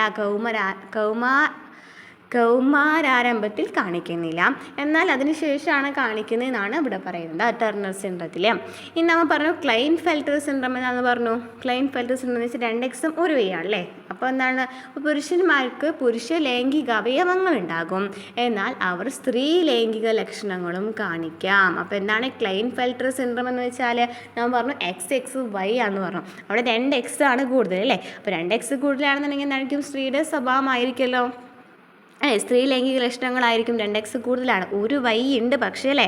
അപ്പോൾ അവരെന്താണ്? പുരുഷന്മാരുടെ പുരുഷ ലൈംഗിക അവയവങ്ങളൊക്കെ ഉണ്ടായിരിക്കും, പക്ഷെ എന്താണ്? സ്ത്രീയുടെ സ്വഭാവമായിരിക്കും കാണിക്കുക. അതെയാണ് ക്ലൈൻഫെൽറ്റർ സിൻഡ്രോം എന്ന് പറയുന്നത്. ക്ലിയർ ആയല്ലോ അല്ലേ. ടെർണർ സിൻഡ്രോം പഠിച്ചു, ക്ലൈൻഫെൽറ്റർ സിൻഡ്രോം പഠിച്ചു, X X triple X syndrome പഠിച്ചു, എക്സ് എക്സ് വൈ അല്ലേ. എന്നാൽ അതിന് ഞാൻ പറഞ്ഞത് നമ്മൾ അങ്ങനെ തന്നെ ആ പേരിൽ തന്നെ ആ ഒരു സിൻഡ്രോം പഠിച്ചു അല്ലേ. ഇനി നമ്മൾ നോക്കാൻ പോകുന്നത് ജീനുണ്ടോ.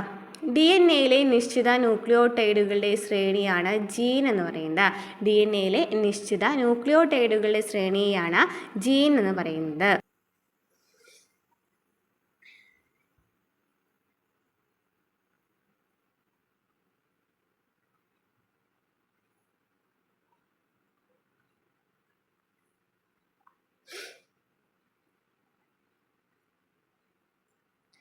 ഓക്കെ, നമ്മൾ ഡി എൻ എയിൽ നമ്മൾ ഇങ്ങനെയല്ലേ പറഞ്ഞേ, ഇങ്ങനെ ഒരു ചുറ്റുകോവിൻ്റെ മാതൃകയാണ് പറഞ്ഞല്ലേ. RNA എന്ന് പറഞ്ഞാൽ ഒരിഴം മാത്രമേ ഇവിടെ കാണപ്പെടുന്നുള്ളൂ, അതാണ് ഇവിടെ പറയുന്നത് കേട്ടോ. ഓക്കെ, ക്ലിയർ ആയല്ലോ. അവിടെ നമുക്ക് ഒന്നറിഞ്ഞിരിക്കേണ്ട കാര്യം എന്ന് വെച്ചാൽ എന്താണ്? തൈമിന് പകരം യുറാസിലാണ് ഉണ്ടായിരിക്കുക എന്ന് മാത്രം പഠിച്ചു വയ്ക്കുക. RNA-യുടെ ഫുൾ ഫോം എന്താണ്? റൈബോന്യൂക്ലിക് ആസിഡ് ആണ്. ബാക്കിയൊക്കെ സെയിം തന്നെയല്ലേ, DNA-യുടെ സെയിം തന്നെയാണ്. ഓക്കെ, ഇവിടെ നമ്മൾ താരതമ്യം ചെയ്യുകയാണെന്നുണ്ടെങ്കിൽ നമ്മൾ പറഞ്ഞു ഇഴകളുടെ എണ്ണം എന്ന് പറയുന്നത് എത്രയാണ്? ഇഴകളുടെ എണ്ണം DNA-യിലാണെങ്കിൽ 2 ആണ്, RNA-യിലാണെങ്കിൽ 1 ആണ്.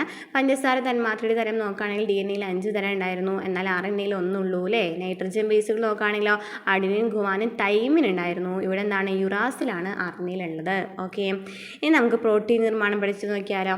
പ്രോട്ടീൻ സിന്തസിസ് ജീനുകളുടെ പ്രവർത്തന ഫലമായാണ് പ്രോട്ടീനുകൾ ഉണ്ടാകുന്നതെന്ന് മനസ്സിലാക്കിയല്ലോ. നമ്മൾ പറഞ്ഞു അല്ലേ, പ്രോട്ടീൻസ് ഉണ്ടാകുന്നത് ജീനുകളുടെ പ്രവർത്തന ഫലമായി ആണെന്ന് പറഞ്ഞു. ഇനി നമുക്ക് പ്രോട്ടീൻ നിർമ്മാണം നമുക്ക് തന്നിട്ടുണ്ട്. അപ്പോൾ പ്രോട്ടീൻ നിർമ്മാണത്തിൽ നമുക്ക് 2 ഘട്ടങ്ങളാണുള്ളത്. ട്രാൻസ്ക്രിപ്ഷൻ എന്ന് പറയുന്നതും അതുപോലെ തന്നെ ട്രാൻസ്ലേഷൻ എന്ന് പറയുന്ന 2 ഘട്ടങ്ങളാണുള്ളതെന്ന് പഠിച്ചിരിക്കാം. ഓക്കെ, ട്രാൻസ്ക്രിപ്ഷനും ട്രാൻസ്ലേഷനും. ട്രാൻസ്ക്രിപ്ഷൻ എന്ന് വെച്ചാൽ എന്താണ്? നമുക്കൊരു DNA-യുടെ പിക്ചർ നൽകിയിട്ടുണ്ട് അല്ലേ? DNA-യുടെ പിക്ചർ നൽകിയിട്ടുണ്ട്. നമ്മൾ പറഞ്ഞു DNA-യിൽ ജീൻ ഉണ്ടെന്ന് പറഞ്ഞിട്ടുണ്ടായിരുന്നു. ഈ ജീനിൽ നിന്ന്, അതായത് DNA-യിൽ എന്തുണ്ടെന്ന് നമ്മൾ പറഞ്ഞു? ജീൻ ഉണ്ടെന്ന് പറഞ്ഞു അല്ലേ? ഈ ജീനിൽ നിന്ന് mRNA എന്ന് പറയുന്ന ഒരു എന്ത് രൂപപ്പെടാണ്? mRNA എന്ന് പറയുന്ന mRNA രൂപപ്പെടാണ്. അതായത് mRNA-യിൽ നിന്നാണ് പ്രോട്ടീൻ നിർമ്മാണത്തിലുള്ള സന്ദേശം വരേണ്ടത്. അപ്പോൾ അതിന് വേണ്ടിയിട്ടൊരു mRNA രൂപപ്പെടാണ്. ഈ mRNA രൂപപ്പെടുന്നത് വിവിധ എൻസൈമുകളുടെ സഹായത്താലാണ് mRNA രൂപപ്പെടുന്നത്. നമുക്കറിയാം എന്ത് രൂപപ്പെടാണെങ്കിലും അവിടെ എന്തെങ്കിലും ഒരു പ്രവർത്തനം നടക്കണം അല്ലേ? അപ്പോൾ അവിടെ എന്താണ്? mRNA-യുടെ സഹായത്താലാണ് എന്ത് രൂപപ്പെടുന്നത്? ഈ mRNA രൂപപ്പെടുന്നത്. ഈ mRNA-യിൽ mRNA എന്തിനാണ് ഉപയോഗിക്കുന്നത്? പ്രോട്ടീൻ നിർമ്മാണത്തിനുള്ള സന്ദേശമുള്ളതാണ് ഈ mRNA-യിൽ എന്താണുള്ളത്? പ്രോട്ടീൻ നിർമ്മാണത്തിനുള്ള സന്ദേശമാണുള്ളത്. ഓക്കെ, അപ്പോൾ ഒരു DNA ഉണ്ട്. ഈ DNA-യിൽ എന്തുണ്ട്? ജീനുകളുണ്ട്. ജീനുകളാണ് പ്രോട്ടീൻ നിർമ്മാണത്തിന് സഹായിക്കുന്നത്. ജീനുകളാണ് നമ്മൾ നേരത്തെ പറഞ്ഞിട്ടുണ്ടായിരുന്നു. അപ്പോൾ ഈ ജീനിൽ വിവിധ എൻസൈമുകളുടെ സഹായത്താൽ mRNA രൂപപ്പെടാണ്. എന്താണ്? mRNA രൂപപ്പെടാണ്. ഈ mRNA എന്ന് പറയുന്നത് ഒരു മെസ്സഞ്ചർ പോലെയാണ് അല്ലേ? അതായത് എന്താണ്? ഒരു സന്ദേശം രൂപപ്പെടുത്തുന്നതിന് വേണ്ടിയിട്ടാണ് mRNA രൂപപ്പെട്ടേക്കുന്നത്. അങ്ങനെ പഠിച്ചാലും മതി. mRNA എന്ന് പറയുമ്പോൾ എന്ന് പറയുന്നത് എന്താണ്? മെസ്സഞ്ചർ ആണെന്ന് പഠിച്ചിരിക്കുക. അപ്പോൾ എന്താണ്? അപ്പോൾ ഒരു സന്ദേശം രൂപപ്പെടുത്തുന്നതിന് വേണ്ടിയിട്ടാണ് mRNA രൂപപ്പെടുന്നത്. അങ്ങനെ ഇപ്പോൾ mRNA രൂപപ്പെട്ടിട്ടോ. അങ്ങനെ നമ്മൾ എന്ത് ചെയ്യാണ്? ഈ ന്യൂക്ലിയസിൽ നിന്ന് ഇതാണ് നമ്മുടെ ന്യൂക്ലിയസ് അല്ലേ? ഇതാണ് നമ്മുടെ ന്യൂക്ലിയസ്. ഈ ന്യൂക്ലിയസിൽ നിന്ന് എങ്ങോട്ട് പോവാണ്? ന്യൂക്ലിയസിൽ നിന്നും ഇത് റൈബോസോമിലേക്ക് പോവുകയാണ്. റൈബോസോമിലേക്ക് എത്തണം. ന്യൂക്ലിയസിൽ നിന്നും എങ്ങോട്ടെത്തി? റൈബോസോമിലേക്ക് എത്തി. ന്യൂക്ലിയസിൽ നിന്നും റൈബോസോമിലേക്ക് എത്തി.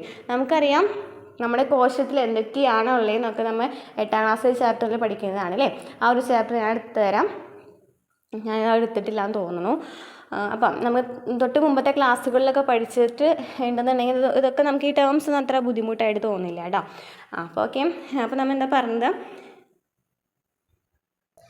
ഓക്കെ, അപ്പോൾ നമ്മൾ ന്യൂക്ലിയസിൽ നിന്നും റൈബോസോമിലേക്ക് mRNA എത്താണ്. അങ്ങനെ ഈ mRNA സന്ദേശം അനുസരിച്ച് tRNA-കൾ നിശ്ചിത അമിനോ ആസിഡുകളെ റൈബോസോമിലേക്ക് എത്തിക്കും. അതായത് tRNA എന്ന് വെച്ചാൽ T എന്ന് വെച്ചാൽ എന്താണെന്ന് പഠിച്ചു വയ്ക്കുക? T എന്ന് വെച്ചാൽ ട്രാൻസ്ഫർ RNA ആണെന്ന് പഠിച്ചു വയ്ക്കുക. T എന്ന് വെച്ചാൽ എന്താണ്? ട്രാൻസ്ഫർ. അതായത് എന്താണ്? ട്രാൻസ്ഫർ ചെയ്യുക. അതായത് റൈബോസോമിലേക്ക് എത്തിക്കുക അല്ലേ? ട്രാൻസ്ഫർ ചെയ്യല്ലേ ചെയ്യുന്ന. അപ്പോൾ റൈബോസോമിലേക്ക് എന്തിനെത്തിക്കുകയാണ്? അമിനോ ആസിഡുകളെ എങ്ങോട്ട് എത്തിക്കുകയാണ്? റൈബോസോമിലേക്ക് എത്തിക്കുന്ന ആരാണ്? tRNA ആണ്. അപ്പോൾ mRNA എന്താ ചെയ്തത്? ന്യൂക്ലിയസിൽ നിന്നും റൈബോസോമിലേക്ക് മെസ്സേജ് അയച്ചു അല്ലേ? സന്ദേശം അയക്കുകയാണ് ചെയ്തത്. tRNA ട്രാൻസ്ഫർ ചെയ്യാണ്. എന്തിനെ? അമിനോ ആസിഡുകളെ ട്രാൻസ്ഫർ ചെയ്തു. ഏതിലേക്ക്? റൈബോസോമിലേക്ക് ചെയ്തു. ഓക്കെ, റൈബോസോമിൻ്റെ ഭാഗമായ rRNA, അതായത് റൈബോസോമൽ RNA എന്ന് പറയുന്ന ഒരു ഭാഗമുണ്ട് റൈബോസോമിന് എന്തുണ്ട്? rRNA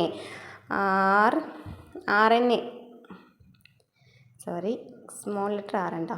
rRNA എന്ന് പറയുന്ന ഒരു ഭാഗമുണ്ട്. ഈ RNA-കളുടെ പ്രവർത്തനത്താൽ അമിനോ ആസിഡുകളെ കൂട്ടിച്ചേർത്തിട്ട് പ്രോട്ടീൻ നിർമ്മിക്കുകയാണ് ചെയ്യുന്നത്. ആരാണ്? rRNA കൂട്ടിച്ചേർത്തിട്ടാണ് ചെയ്യുന്നത്. അപ്പോൾ നമ്മൾ എന്താ പറഞ്ഞത്? നമുക്കൊന്ന് വായിച്ച് നോക്കാം.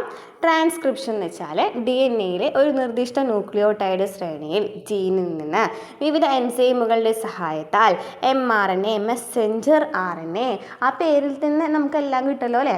ഇത്രയും ഡീറ്റെയിൽ ആയിട്ട് നമുക്ക് പഠിക്കണം. ജസ്റ്റ് ഒന്ന് മനസ്സിലാക്കി വയ്ക്കാം. മെസ്സഞ്ചർ RNA എന്ന് പറഞ്ഞാൽ എന്താണ്? മെസ്സേജ് അയക്കുകയാണ്, സന്ദേശം അയക്കുകയാണ്.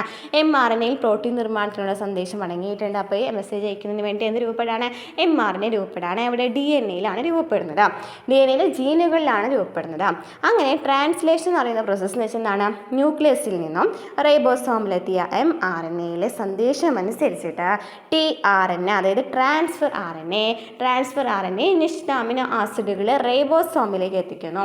ട്രാൻസ്ഫർ ആർ എൻ എ എന്തിനു ട്രാൻസ്ഫർ ചെയ്യാണ് ചെയ്യുന്നത്? അമിനോ ആസിഡുകളെ റൈബോസോമിലേക്ക് എത്തിക്കുകയാണ് ചെയ്യുന്നത്. റൈബോസോമിൻ്റെ ഭാഗമായ, അപ്പോൾ റൈബോസോമിൽ എന്തുണ്ടെന്ന് പഠിച്ചിരിക്കുക? RNA ഉണ്ടെന്ന് പഠിച്ചിരിക്കുക. നമ്മൾ 2 RNA പറഞ്ഞു, മെസ്സഞ്ചർ RNA പറഞ്ഞു, പിന്നെ ട്രാൻസ്ഫർ RNA പറഞ്ഞു അല്ലേ. RNA എന്ന് വെച്ചാൽ റൈബോസോമൽ RNA. ഇത് റൈബോസോമിലുള്ള RNA ആണ് റൈബോസോമൽ RNA എന്ന് പറയുന്നത്. ഈ റൈബോസോമൽ RNA എന്ന് ചെയ്യുമ്പോൾ ഇവരൊക്കെ ഒരുമിച്ചാക്കും, അതായത് അമിനോ ആസിഡുകളെ കൂട്ടിച്ചേർക്കും, എന്നിട്ട് പ്രോട്ടീനുകൾ നിർമ്മിക്കും. അമിനോ ആസിഡുകളെ കൂട്ടിച്ചേർത്ത് പ്രോട്ടീനുകൾ നിർമ്മിക്കുന്നു. ക്ലിയർ ആയല്ലോ? ട്രാൻസ്ക്രിപ്ഷനും ട്രാൻസ്ലേഷനും ക്ലിയർ ആയി എന്ന് വിചാരിക്കുകയാണ്. ഓക്കെ, പ്രോട്ടീൻ നിർമ്മാണത്തിൽ ഉൾപ്പെടുന്ന വിവിധ RNAകളുടെ ചിത്രീകരണം നൽകിയിട്ടുണ്ട്. അവയുടെ പേര് ധർമ്മമൊക്കെ എഴുതാൻ പറഞ്ഞിട്ടുണ്ട്. നമ്മൾ പറഞ്ഞു RNA ഉണ്ട്, അതുപോലെ തന്നെ മെസ്സഞ്ചർ RNA ഉണ്ട്, അതുപോലെ തന്നെ എന്താണ് tRNA ഉണ്ടെന്ന് പറഞ്ഞു. മെസ്സഞ്ചർ RNA എന്ന് പറയുന്നത് എന്താണ്? സന്ദേശം അയക്കുകയാണ് ചെയ്യുന്നത്. ട്രാൻസ്ഫർ RNA എന്ന് വെച്ചാൽ എന്താണ് ചെയ്യുന്നത്? അമിനോ ആസിഡുകളെ ട്രാൻസ്ഫർ ചെയ്യാൻ റൈബോസോമിലേക്ക് ട്രാൻസ്ഫർ ചെയ്യുകയാണ് ചെയ്യുന്നത്. RNA എന്ന് വെച്ചാൽ എന്താണ്? റൈബോസോമുകളുടെ പ്രധാന ഘടകമാണ്. അമിനോ ആസിഡുകൾ തമ്മിലുള്ള ബോണ്ട് രൂപീകരണത്തിന് സഹായിക്കുന്ന എന്താണ്? RNA ആണ്. ക്ലിയർ ആയല്ലോ? ഇനി നമ്മൾ നോക്കാൻ പോകുന്നത്, നമ്മൾ ഇത്ര നേരം വരെ നമ്മളെ കാര്യങ്ങളൊക്കെ പറഞ്ഞു അല്ലേ, അതിൽ നിന്നും കുറച്ച് വ്യത്യസ്തമായിട്ട് സാമ്യ വ്യത്യാസങ്ങൾ, സ്വഭാവങ്ങളിലെ സാമ്യ വ്യത്യാസങ്ങൾ എന്ന് പറയുന്നൊരു ടോപ്പിക്കാണ് നമ്മൾ നോക്കുന്നത് കേട്ടോ. മാതാപിതാക്കളുടെ ചില സവിശേഷതകൾ സന്താനങ്ങളിൽ കാണുന്നില്ലേ? ഇതിൽ നിന്നും വ്യത്യസ്തമായ ചില സവിശേഷതകളും കാണപ്പെടാറുണ്ടല്ലേ. പേരൻസിൻ്റെ തന്നെ സ്വഭാവം ആകണമെന്നില്ല, എന്നാൽ ചില സമയത്ത് എന്താണ് പേരൻസിൻ്റെ സ്വഭാവം തന്നെ ആയിരിക്കാമെന്നും പറയുന്നുണ്ട് അല്ലേ. അപ്പോൾ അതാണ് പറയുന്നത്, മാതാപിതാക്കളുടെ സവിശേഷതകൾ സന്താനങ്ങളിലേക്ക് വ്യാപരിക്കുന്നതിനെയാണ് പാരമ്പര്യം അല്ലെങ്കിൽ ഹെറിഡിറ്റി എന്ന് പറയുന്നത്. അതായത് മാതാപിതാക്കളുടെ സവിശേഷതകളാണ് ആ കുട്ടിക്ക് കിട്ടിയതെങ്കിൽ നമ്മൾ എന്ന് പറയും പാരമ്പര്യമായിട്ട് കിട്ടിയതാണെന്ന് പറയും. അതാണ് പാരമ്പര്യം എന്ന് പറയുന്നത്. മാതാപിതാക്കളുടെ സവിശേഷതകൾ സന്താനങ്ങളിലേക്ക് വ്യാപരിക്കുന്നതിനെയാണ് പാരമ്പര്യം അല്ലെങ്കിൽ ഹെറിഡിറ്റി എന്ന് പറയുന്നത്. മാതാപിതാക്കളിൽ നിന്നും വ്യത്യസ്തമായി സന്താനങ്ങളിൽ പ്രകടമാകുന്ന സവിശേഷതകളെയാണ് വ്യതിയാനങ്ങൾ എന്ന് പറയുന്നത്. നമുക്ക് കറക്റ്റായിട്ട് ആ പേരിൽ നിന്ന് കിട്ടണല്ലോ അല്ലേ. എന്താണ് പാരമ്പര്യം എന്ന് വെച്ചാൽ നമുക്ക് പാരമ്പര്യമായി കിട്ടിയത് മാതാപിതാക്കളിൽ നിന്ന് കിട്ടിയതായിരിക്കാം. വ്യതിയാനങ്ങൾ എന്ന് വെച്ചാൽ വ്യതിചലിക്കുകയാണ് അല്ലേ. വ്യതിയാനങ്ങൾ എന്ന് വെച്ചാൽ ഡിഫറെൻ്റ് ആണ്. മാതാപിതാക്കളിൽ നിന്നും വ്യത്യസ്തമായി സന്താനങ്ങളിൽ പ്രകടമാകുന്ന സവിശേഷതകളെയാണ് വ്യതിയാനങ്ങൾ എന്ന് പറയുന്നത്, അല്ലെങ്കിൽ വേരിയേഷൻസ് എന്ന് പറയുന്നത്. മാതാപിതാക്കളിൽ നിന്ന് സന്താനങ്ങൾക്ക് ലഭിക്കുന്ന ജീനുകളാണ് പാരമ്പര്യം, വ്യതിയാനം എന്നിവയ്ക്ക് കാരണമാകുന്നത്. നമുക്കറിയാം ജീനുകളാണ് ഈ സ്വഭാവ സവിശേഷതകളൊക്കെ രൂപപ്പെടുന്നതിൽ പ്രധാന പങ്കുള്ളത്. അപ്പോൾ ജീനുകളിൽ മാതാപിതാക്കളിൽ നിന്ന് സന്താനങ്ങൾക്ക് ലഭിക്കുന്ന ജീനുകളാണ് പാരമ്പര്യം, വ്യതിയാനം എന്നിവയ്ക്ക് കാരണമാക്കുന്നത്. ഓക്കെ, ഇനി നമ്മൾ നോക്കാൻ പോകുന്നത് നമ്മുടെ മനുഷ്യ ശരീരത്തിലെ എല്ലാ കാര്യങ്ങളും കഴിഞ്ഞു കേട്ടോ. ഇനി പൂന്തോട്ടത്തിലെ ജനിതക ശാസ്ത്രം. ജീനുകൾ, പാരമ്പര്യം, വ്യതിയാനം എന്നിവയെക്കുറിച്ച് പ്രതിപാദിക്കുന്ന ശാസ്ത്രശാഖയാണ് ജനിതക ശാസ്ത്രം എന്ന് പറയുന്നത്. ജീനുകൾ, പാരമ്പര്യം, വ്യതിയാനം. നമ്മൾ ജീൻ എന്താണെന്ന് പഠിച്ചു, പാരമ്പര്യം എന്താണെന്ന് പറഞ്ഞു, വ്യതിയാനം എന്താണെന്ന് പറഞ്ഞു. എന്നിവയെക്കുറിച്ച് പ്രതിപാദിക്കുന്ന ശാസ്ത്രശാഖയാണ് ജനിതക ശാസ്ത്രം എന്ന് പറയുന്നത്. ഗ്രിഗർ ജൊഹാൻ മെൻഡൽ അല്ലേ, ഗ്രിഗർ ജൊഹാൻ മെൻഡൽ അറിയാലോ അല്ലേ. ഗ്രിഗർ ജൊഹാൻ മെൻഡൽ തോട്ടപ്പയർ ചെടിയിൽ നടത്തിയ വർഗസങ്കരണ പരീക്ഷണങ്ങളിലൂടെ എത്തിച്ചേർന്ന നിഗമനങ്ങളാണ് ജനിതക ശാസ്ത്രം എന്ന ശാഖയ്ക്ക് അടിത്തറ പാകിയത്. അപ്പോൾ ജനിതക ശാസ്ത്രത്തിൻ്റെ പിതാവ് എന്നൊക്കെ ചോദിക്കുകയാണെങ്കിൽ ആരാണ്? ഗ്രിഗർ മെൻഡലാണ്. അദ്ദേഹത്തിൻ്റെ കണ്ടുപിടുത്തങ്ങൾ ഏതിലാണ്? തോട്ടപ്പയറിലാണ്, പയർച്ചെടിയിലാണ്. പയർച്ചെടിയിൽ നടത്തിയിട്ടുള്ള പരീക്ഷണങ്ങളാണ് ഇതിലേക്കൊക്കെ കണ്ട് എത്തുന്നത്. അപ്പം ആരാന്ന് നോക്കാം. Gregor Johann Mendel. Gregor Johann Mendel 1822 July 20 ഇപ്പോൾ ചെക്ക് റിപ്പബ്ലിക് എന്നറിയപ്പെടുന്ന വടക്കൻ മൊറാവിയയിലെ ഒരു ചെറിയ ഗ്രാമമായ ഹൈൻസിസിലാണ് ജനിച്ചത്. ചോദിക്കാട്ടോ, നമുക്ക് ഇങ്ങനെ ഓപ്ഷൻസ് ആയിട്ട് സ്റ്റേറ്റ്മെൻ്റ് ആയിട്ടൊക്കെ ഇപ്പോൾ ക്വസ്റ്റ്യൻസ് വരുന്നുണ്ട് അല്ലേ. അപ്പോൾ നമുക്ക് ഈ ഒരു ഭാഗമൊന്നും വിട്ട് കളയണ്ട. ഗ്രിഗർ മെൻഡൽ എന്ന് പറയുന്നത് ജനിച്ചത് എവിടെയാണ്? വടക്കൻ മൊറാവിയയിലെ ഒരു ചെറിയ ഗ്രാമമായ ഹൈൻസിസ്, വടക്കൻ മൊറാവിയയിലാണ് അദ്ദേഹം ജനിച്ചത്. 1822 ജൂലൈ 20 അദ്ദേഹം ജനിച്ചത്. ഇപ്പോൾ അത് ഏത് പ്രദേശമാണ്? ചെക്ക് റിപ്പബ്ലിക് എന്നാണ് ഇപ്പോൾ ആ പ്രദേശത്തെ അറിയപ്പെടുന്നത്. ബ്രൂണിലെ അഗസ്റ്റീനിയൻ ആശ്രമത്തിൽ ചേർന്ന ശേഷം അദ്ദേഹം 1847 ഒരു പുരോഹിതനായി 1847 അദ്ദേഹം പിന്നീട് എന്താണ് പുരോഹിതനാവാനല്ലേ ആശ്രമത്തിൽ ചേർന്ന ശേഷം 1851നും 53നും ഇടയിൽ വിയന്ന സർവകലാശാലയിൽ ചേർന്ന് ഭൗതികശാസ്ത്രം, ഗണിതം, പ്രകൃതിശാസ്ത്രം എന്നിവയിൽ പഠനങ്ങൾ നടത്തുകയും ശാസ്ത്രീയമായി ഡാറ്റ വിശകലനം ചെയ്യുന്നതിനുള്ള സ്റ്റാറ്റിസ്റ്റിക്കൽ രീതി മനസ്സിലാക്കുകയും ചെയ്തു. അപ്പം ഗ്രിഗർ ജോഹാൻ മെൻഡൽ 1822 ജൂലൈ 20 അദ്ദേഹം ജനിച്ചത്. എവിടെയാണ്? വടക്കൻ മൊറാവിയയിലെ ഹൈൻസിസിലാണ് അദ്ദേഹം ജനിച്ചത്. ഇപ്പോൾ അത് ചെക്ക് റിപ്പബ്ലിക് എന്നാണ് അറിയപ്പെടുന്നത്. അങ്ങനെ അദ്ദേഹം 1847 ആയപ്പോൾ ഒരു ആശ്രമത്തിൽ ചേർന്നിട്ടുണ്ടായിരുന്നു.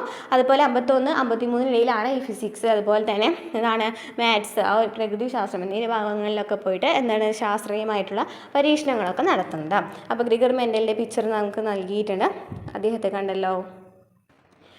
1856 മെൻഡൽ തൻ്റെ ആശ്രമത്തിലെ പൂന്തോട്ടത്തിൽ തോട്ടപ്പയർ ചെടികളിൽ പൂക്കളുടെ നിറം, വിത്തിൻ്റെ ആകൃതി തുടങ്ങി 7 പ്രത്യേക സ്വഭാവങ്ങളെ അധികരിച്ച് വർഗസങ്കരണ പരീക്ഷണങ്ങൾ ആരംഭിച്ചു. പരീക്ഷണ ഫലങ്ങളുടെ വിശകലനത്തിലൂടെ ഒരു സ്വഭാവത്തെ നിയന്ത്രിക്കാൻ ഒരു ജോഡി ഘടകങ്ങളുണ്ടെന്ന് വിശദീകരിക്കുകയും അവയെ പ്രതീകങ്ങൾ ഉപയോഗിച്ച് ചിത്രീകരിക്കുകയും ചെയ്തു. അപ്പോൾ അദ്ദേഹം 1856 പൂന്തോട്ടത്തിൽ പോവാണ്. അവിടെ എന്തൊട്ടാണ് ചെടികൾ കാണാണ്. ഈ ചെടികളിൽ നോക്കിയിട്ട് പൂക്കളുടെ നിറം, വിത്തിൻ്റെ ആകൃതി, അങ്ങനെ 7 സ്വഭാവങ്ങളൊക്കെ ആൾ നോക്കുകയാണ് അല്ലേ. ആ സ്വഭാവങ്ങളൊക്കെ നോക്കി ഒന്ന് പരീക്ഷണം നടത്തി തുടങ്ങുകയാണ്. അങ്ങനെ പരീക്ഷണത്തിൻ്റെ ഫലമായിട്ട് അദ്ദേഹം എന്ത് കണ്ടുപിടിക്കുകയാണ്? ഒരു ജോഡി ഘടകങ്ങളുണ്ട് അല്ലേ. ഒരു സ്വഭാവത്തെ നിയന്ത്രിക്കാനായിട്ട് ഒരു ജോഡി ഘടകങ്ങളുണ്ടെന്നൊക്കെ മനസ്സിലാക്കി അവയെ പ്രതീകങ്ങളൊക്കെ ഉപയോഗിച്ച് അങ്ങനെ ചിത്രീകരിക്കുകയാണ്. ജീനുകൾ എന്ന് ഇപ്പോൾ അറിയപ്പെടുന്നത് ഈ ഘടകങ്ങളാണ് അല്ലേ. ഈ ഘടകങ്ങളൊക്കെ ഉണ്ടെന്ന് മനസ്സിലാക്കുകയാണ്. അപ്പോഴങ്ങനെയാണ് ജീനുകൾ എന്താണെന്നുള്ളത് കണ്ടുപിടിക്കുന്നത്. ഗ്രിഗർ മെൻഡലിൻ്റെ നിഗമനങ്ങൾ പാരമ്പര്യ പ്രേഷണ നിയമങ്ങൾ എന്നറിയപ്പെടുന്നു. അല്ലെങ്കിൽ എന്താ പറയാം, ലോസ് ഓഫ് ഇൻഹെറിറ്റൻസ് അല്ലെങ്കിൽ പാരമ്പര്യ പ്രേഷണ നിയമങ്ങൾ എന്നാണ് അദ്ദേഹത്തിൻ്റെ നിഗമനങ്ങളെ അറിയപ്പെടുന്നത്. പാരമ്പര്യത്തെയും വ്യതിയാനത്തെയും മനസ്സിലാക്കുന്നതിനുള്ള പ്രാഥമിക ജനിതക രൂപരേഖയാണ് ഈ നിയമങ്ങൾ നൽകുന്നത്. ഇത്രേ ഉള്ളൂ. പയർ ചെടിയിൽ പോയി, പയർ ചെടി കാണാൻ വേണ്ടി പോയി. തോട്ടത്തിലുള്ള പയർ ചെടി ഒന്ന് നോക്കുകയാണ്. അങ്ങനെ നോക്കിയപ്പോൾ ഓരോ പൂവിൻ്റെയും വിത്തിൻ്റെ ആകൃതിയും അതുപോലെ തന്നെ ആ സ്വഭാവ സവിശേഷതകൾ നോക്കുകയാണ്. അപ്പോൾ മനസ്സിലാക്കുകയാണ് ഇവരുടെ ഈ സ്വഭാവം എന്ന് പറയുന്നത് ഓരോന്നിൻ്റെ സ്വഭാവം എന്ന് പറയുന്നത് എന്തൊക്കെയോ ഘടകങ്ങൾ കൂടി ചേർന്നിട്ടാണ് ഉണ്ടാക്കുന്നത്. ഒരു ഘടകം മാത്രമല്ല, കുറേ ഘടകങ്ങളൊക്കെ ചേർന്നിട്ടാണ് ഇങ്ങനെ ഈ പൂക്കളുടെയൊക്കെ സ്വഭാവം മനസ്സിലാക്കുന്നതെന്ന് അദ്ദേഹം മനസ്സിലാക്കി അല്ലേ. ഇങ്ങനെ പൂക്കളുടെ സ്വഭാവം രൂപീകരിക്കുന്നത് അദ്ദേഹം മനസ്സിലാക്കുകയാണ്. അങ്ങനെ അദ്ദേഹം ജീൻ എന്ന് പറയുന്ന ഒരു സംഭവങ്ങളിലേക്ക് എത്തിച്ചേരാണ് ചെയ്യുന്നത്. ഓക്കെ. 1865 തൻ്റെ കണ്ടെത്തലുകൾ ബ്രൂണിലെ നേച്ചുറൽ ഹിസ്റ്ററി സൊസൈറ്റിയിൽ അവതരിപ്പിച്ചു. അദ്ദേഹം പറഞ്ഞു അല്ലേ, നേച്ചുറൽ ഹിസ്റ്ററി എന്ന് പറയുന്ന ഒരു ഭാഗത്ത് ഇങ്ങനെ പരീക്ഷണങ്ങളൊക്കെ നടത്തിയിട്ടുണ്ടായിരുന്നു. ആ ഒരു ഭാഗത്ത് നമുക്ക് നമ്മൾ പറഞ്ഞു. 1865 അടുത്ത വർഷം സസ്യസംഘടനകളെക്കുറിച്ചുള്ള പരീക്ഷണങ്ങൾ എന്ന പേരിൽ പ്രബന്ധം പ്രസിദ്ധീകരിച്ചു. എന്നാൽ അക്കാലത്തെ ശാസ്ത്ര സമൂഹം മെൻഡലിൻ്റെ കണ്ടെത്തലുകളെ അവഗണിച്ചു. 1884 ഗ്രിഗർ മെൻഡൽ അന്തരിച്ചു. അപ്പോൾ അദ്ദേഹം ആദ്യമേ തന്നെ ഇങ്ങനെ കുറേ സംഭവങ്ങളൊക്കെ ഉണ്ടെന്ന് പറഞ്ഞിട്ട് ആദ്യം തന്നെ ആൾ പഠിക്കുന്നല്ലേ ആ ഒരു ഭാഗത്ത് പോയിട്ട് നേച്ചർ ഹിസ്റ്ററി സൊസൈറ്റിയിൽ അവതരിപ്പിക്കുന്നുണ്ട്. പിന്നെ പ്രബന്ധമൊക്കെ തയ്യാറാക്കുന്നുണ്ട്. പക്ഷെ ആരും ഇത് അംഗീകരിച്ച് നൽകുന്നില്ല ആ ഒരു സമയത്ത്. അങ്ങനെ അദ്ദേഹം അന്തരിക്കുകയാണ്. നെക്സ്റ്റ് 1900 അദ്ദേഹത്തിൻ്റെ മരണത്തിന് 16 വർഷങ്ങൾക്ക് ശേഷം സസ്യശാസ്ത്രജ്ഞരായ Hugo de Vries, Carl Correns, Erich von Tschermak എന്നിവർ മെൻഡലിൻ്റെ ഗവേഷണങ്ങളുടെ പ്രാധാന്യം തിരിച്ചറിഞ്ഞു. ഇതോടെയാണ് ജനിതക ശാസ്ത്രം എന്ന ശാസ്ത്രശാഖയുടെ നിർണായക അടിത്തറയായ മെൻഡലിൻ്റെ കണ്ടെത്തലുകൾ അംഗീകരിക്കപ്പെട്ടത്. വിവിധ ശാസ്ത്രകാരരുടെ അനവധി സംഭാവനകളിലൂടെ ഏറ്റവും വിപുലമായ ശാസ്ത്രശാഖയാണ് ജനിതക ശാസ്ത്രം എന്ന് പറയുന്നത്. അതിപ്പോൾ വളർന്നുകൊണ്ടിരിക്കുകയാണ്. അപ്പോൾ എന്താ പറയുന്നത്, ഗ്രിഗർ മെൻഡൽ ആദ്യം പരീക്ഷണങ്ങളൊക്കെ നടത്തിയിട്ട് വിജയിച്ചിട്ടുണ്ടായിരുന്നു. വിജയിച്ചിട്ടുണ്ടായിരുന്നു. പക്ഷേ പറയുന്നൊന്നും ഒരാളും അക്സെപ്റ്റ് ചെയ്തിട്ടുണ്ടായിരുന്നില്ല. അങ്ങനെ വരെയാണ് അദ്ദേഹത്തിൻ്റെ മരണശേഷം 16 വർഷങ്ങൾക്ക് ശേഷമാണ് സസ്യശാസ്ത്രജ്ഞരായ ആരൊക്കെ വരുന്നത്? Hugo de Vries, Carl Correns, Erich von Tschermak എന്നിവർ വരുന്നത് അല്ലേ. ആരൊക്കെയാണ്? Hugo de Vries, Carl Correns, Erich von Tschermak എന്നിവർ വരുന്നത്. അങ്ങനെ അദ്ദേഹത്തിൻ്റെ ഈ പരീക്ഷണങ്ങളൊക്കെ പ്രാധാന്യം തിരിച്ചറിഞ്ഞ് അങ്ങനെ എന്ത് സംഭവിച്ചു? ഈ ഗ്രിഗർ മെൻഡലാണ് ഈ ജനിതക ശാസ്ത്രത്തിൻ്റെ അടിത്തറയായിട്ട് അദ്ദേഹത്തിൻ്റെ പരീക്ഷണങ്ങളാണ് എടുത്തിട്ടുണ്ടായിരുന്നത്. അങ്ങനെ ഇപ്പോഴും ഈ ശാസ്ത്രശാഖ അങ്ങനെ വളർന്നുകൊണ്ടേ ഇരിക്കുകയാണ്. ഇനി നമുക്ക് മെൻഡലിൻ്റെ പരീക്ഷണങ്ങളൊന്ന് നോക്കിയാലോ. മെൻഡൽ ആദ്യം ഒരു ജോഡി വിപരീത ഗുണങ്ങളെ പരിഗണിച്ചാണ് വർഗസങ്കരണ പരീക്ഷണം നടത്തിയത്. ആദ്യം തന്നെ വിപരീത ഗുണങ്ങളെ ഒരു ജോഡി വിപരീത ഗുണങ്ങളെ പരിഗണിച്ചിട്ടാണ് ആദ്യം വർഗസങ്കരണ പരീക്ഷണം നടത്തിയത്. ഇതിനെ മോണോ ഹൈബ്രിഡ് ക്രോസ് എന്നാണ് അറിയപ്പെടുന്നത്. ഉയരം എന്ന സ്വഭാവത്തെ പരിഗണിച്ച് നടത്തിയ വർഗസങ്കരണ പരീക്ഷണം നമുക്ക് തന്നിട്ടുണ്ട്. ചിത്രത്തിൽ നോക്കി നോക്കിയാൽ ഉയരം കൂടിയത് മാതൃസസ്യത്തിൽ ഉയരം കൂടിയത് എടുത്തിട്ടുണ്ട്, ഉയരം കുറഞ്ഞത്. അപ്പോൾ 2 വിപരീത ഗുണങ്ങളാണ് എടുത്തിരിക്കുന്നതെന്ന് നമുക്ക് മനസ്സിലായി.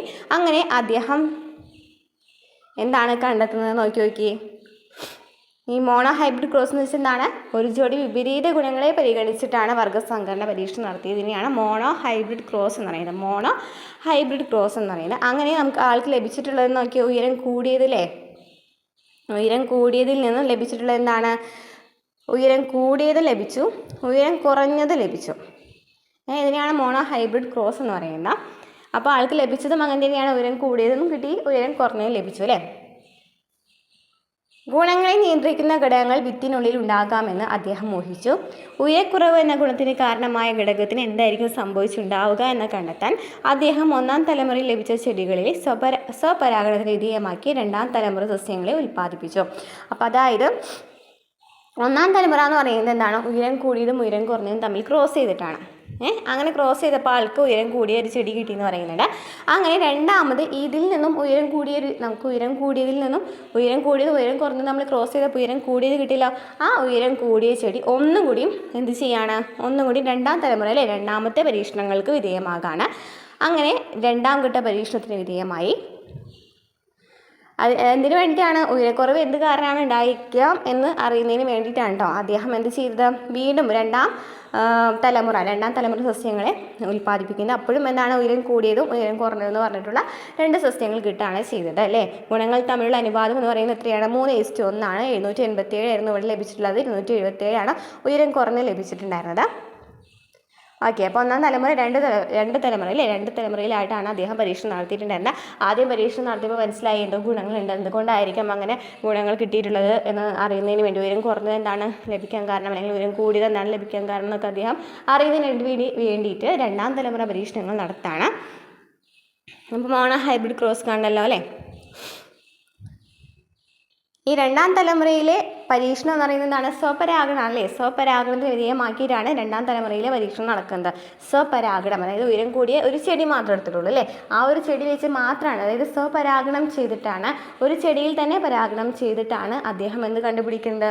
ഒരു ചെടിയിൽ തന്നെ പരാഗണം നടത്തിയിട്ടാണ് 2ാം തലമുറ പരീക്ഷണങ്ങൾ നടത്തുന്നത്. അപ്പോൾ 1ാം തലമുറയിൽ എന്താ ചെയ്ത്? 2 മോണോ ഹൈബ്രിഡ് ക്രോസ് ആണ്. അതായത് എന്താണ്? 2 ഗുണങ്ങൾ, 2 വ്യത്യസ്ത ഗുണങ്ങൾ, ഒരു പെയർ എടുത്തു, 2 വ്യത്യസ്ത ഗുണങ്ങൾ ഉള്ള 2 ചെടി എടുത്തു. അത് ക്രോസ് ചെയ്തപ്പം ഉയരം കൂടിയതാണ് നമുക്ക് ലഭിച്ചിട്ടുണ്ടായിരുന്നത് അല്ലേ. അപ്പോൾ നമുക്കൊരു ചെടി കിട്ടി. അതാണ് 1ാം തലമുറ എന്ന് പറയുന്നത്. 2ാമത്തെ തലമുറയിൽ എന്ത് ചെയ്തു? എന്തുകൊണ്ടാണ് ഇങ്ങനെ ഉയരം കുറഞ്ഞ് ലഭിക്കാണ്ടിരുന്നത്, അല്ലെങ്കിൽ ഉയരം കൂടിയത് എന്താണ് ലഭിച്ചത്, അങ്ങനെയൊക്കെ അറിയുന്നതിന് വേണ്ടിയിട്ടാണ് എന്ത് ചെയ്തു? ഒന്നുകൂടി പരീക്ഷണം നടത്താൻ. പരീക്ഷണം നടത്താൻ എങ്ങനെയാണ്? സ്വപരാഗണത്തിലൂടെയാണ്. അതായത് അതേ ചെടിയിൽ നിന്ന് എടുത്തിട്ടുള്ള പരാഗണത്തിലൂടെയാണ്, സ്വപരാഗണത്തിലൂടെയാണ് അദ്ദേഹം 2ാം തലമുറ സൃഷ്ടിക്കുന്നത്. ഓക്കെ, ഘടകങ്ങൾ, ഫാക്ടേഴ്സ് കണ്ടുപിടിച്ച് നമുക്ക് നോക്കാം. മാതാപിതാക്കളിൽ നിന്ന് സ്വഭാവ സവിശേഷതകൾ സന്താനങ്ങൾക്ക് ലഭിക്കുന്നത് ലിംഗകോശങ്ങളിലൂടെയാണ് കൈമാറ്റം ചെയ്യപ്പെടുന്ന ചില ഘടകങ്ങളിലൂടെയാണ് എന്ന് ഗ്രിഗർ മെൻഡൽ അനുമാനിച്ചു. അപ്പോൾ സ്വഭാവ സവിശേഷതകൾ സന്താനങ്ങൾ ലഭിക്കുന്ന ലിംഗകോശങ്ങളിലൂടെ കൈമാറ്റം ചെയ്യപ്പെടുന്ന ചില ഘടകങ്ങളിലൂടെയാണെന്ന് അദ്ദേഹം കണ്ടുപിടിക്കുകയാണ്. ഈ ഘടകങ്ങൾ ന്യൂക്ലിയസിലെ ക്രോമസോമുകളിൽ കാണപ്പെടുന്ന ജീനുകളാണെന്ന് കണ്ടെത്തിയത് മെൻഡലിൻ്റെ കാലഘട്ടത്തിന് ശേഷമായിരുന്നു. അപ്പോൾ അദ്ദേഹം എന്താണ് കണ്ടുപിടിച്ചത്? ജീനുകൾ കണ്ടുപിടിച്ചു. എങ്ങനെയാണ് ജീനുകൾ കണ്ടുപിടിച്ചത്? മാതാപിതാക്കളിൽ നിന്നുള്ള സ്വഭാവ സവിശേഷതകൾ കുട്ടികൾക്ക് ലഭിക്കുന്നത് എങ്ങനെയാണ്? ലിംഗകോശങ്ങളിലൂടെ കൈമാറ്റം ചെയ്യപ്പെടുന്ന ഘടകങ്ങളിലൂടെയാണ് അദ്ദേഹം കണ്ടുപിടിക്കുകയാണ്.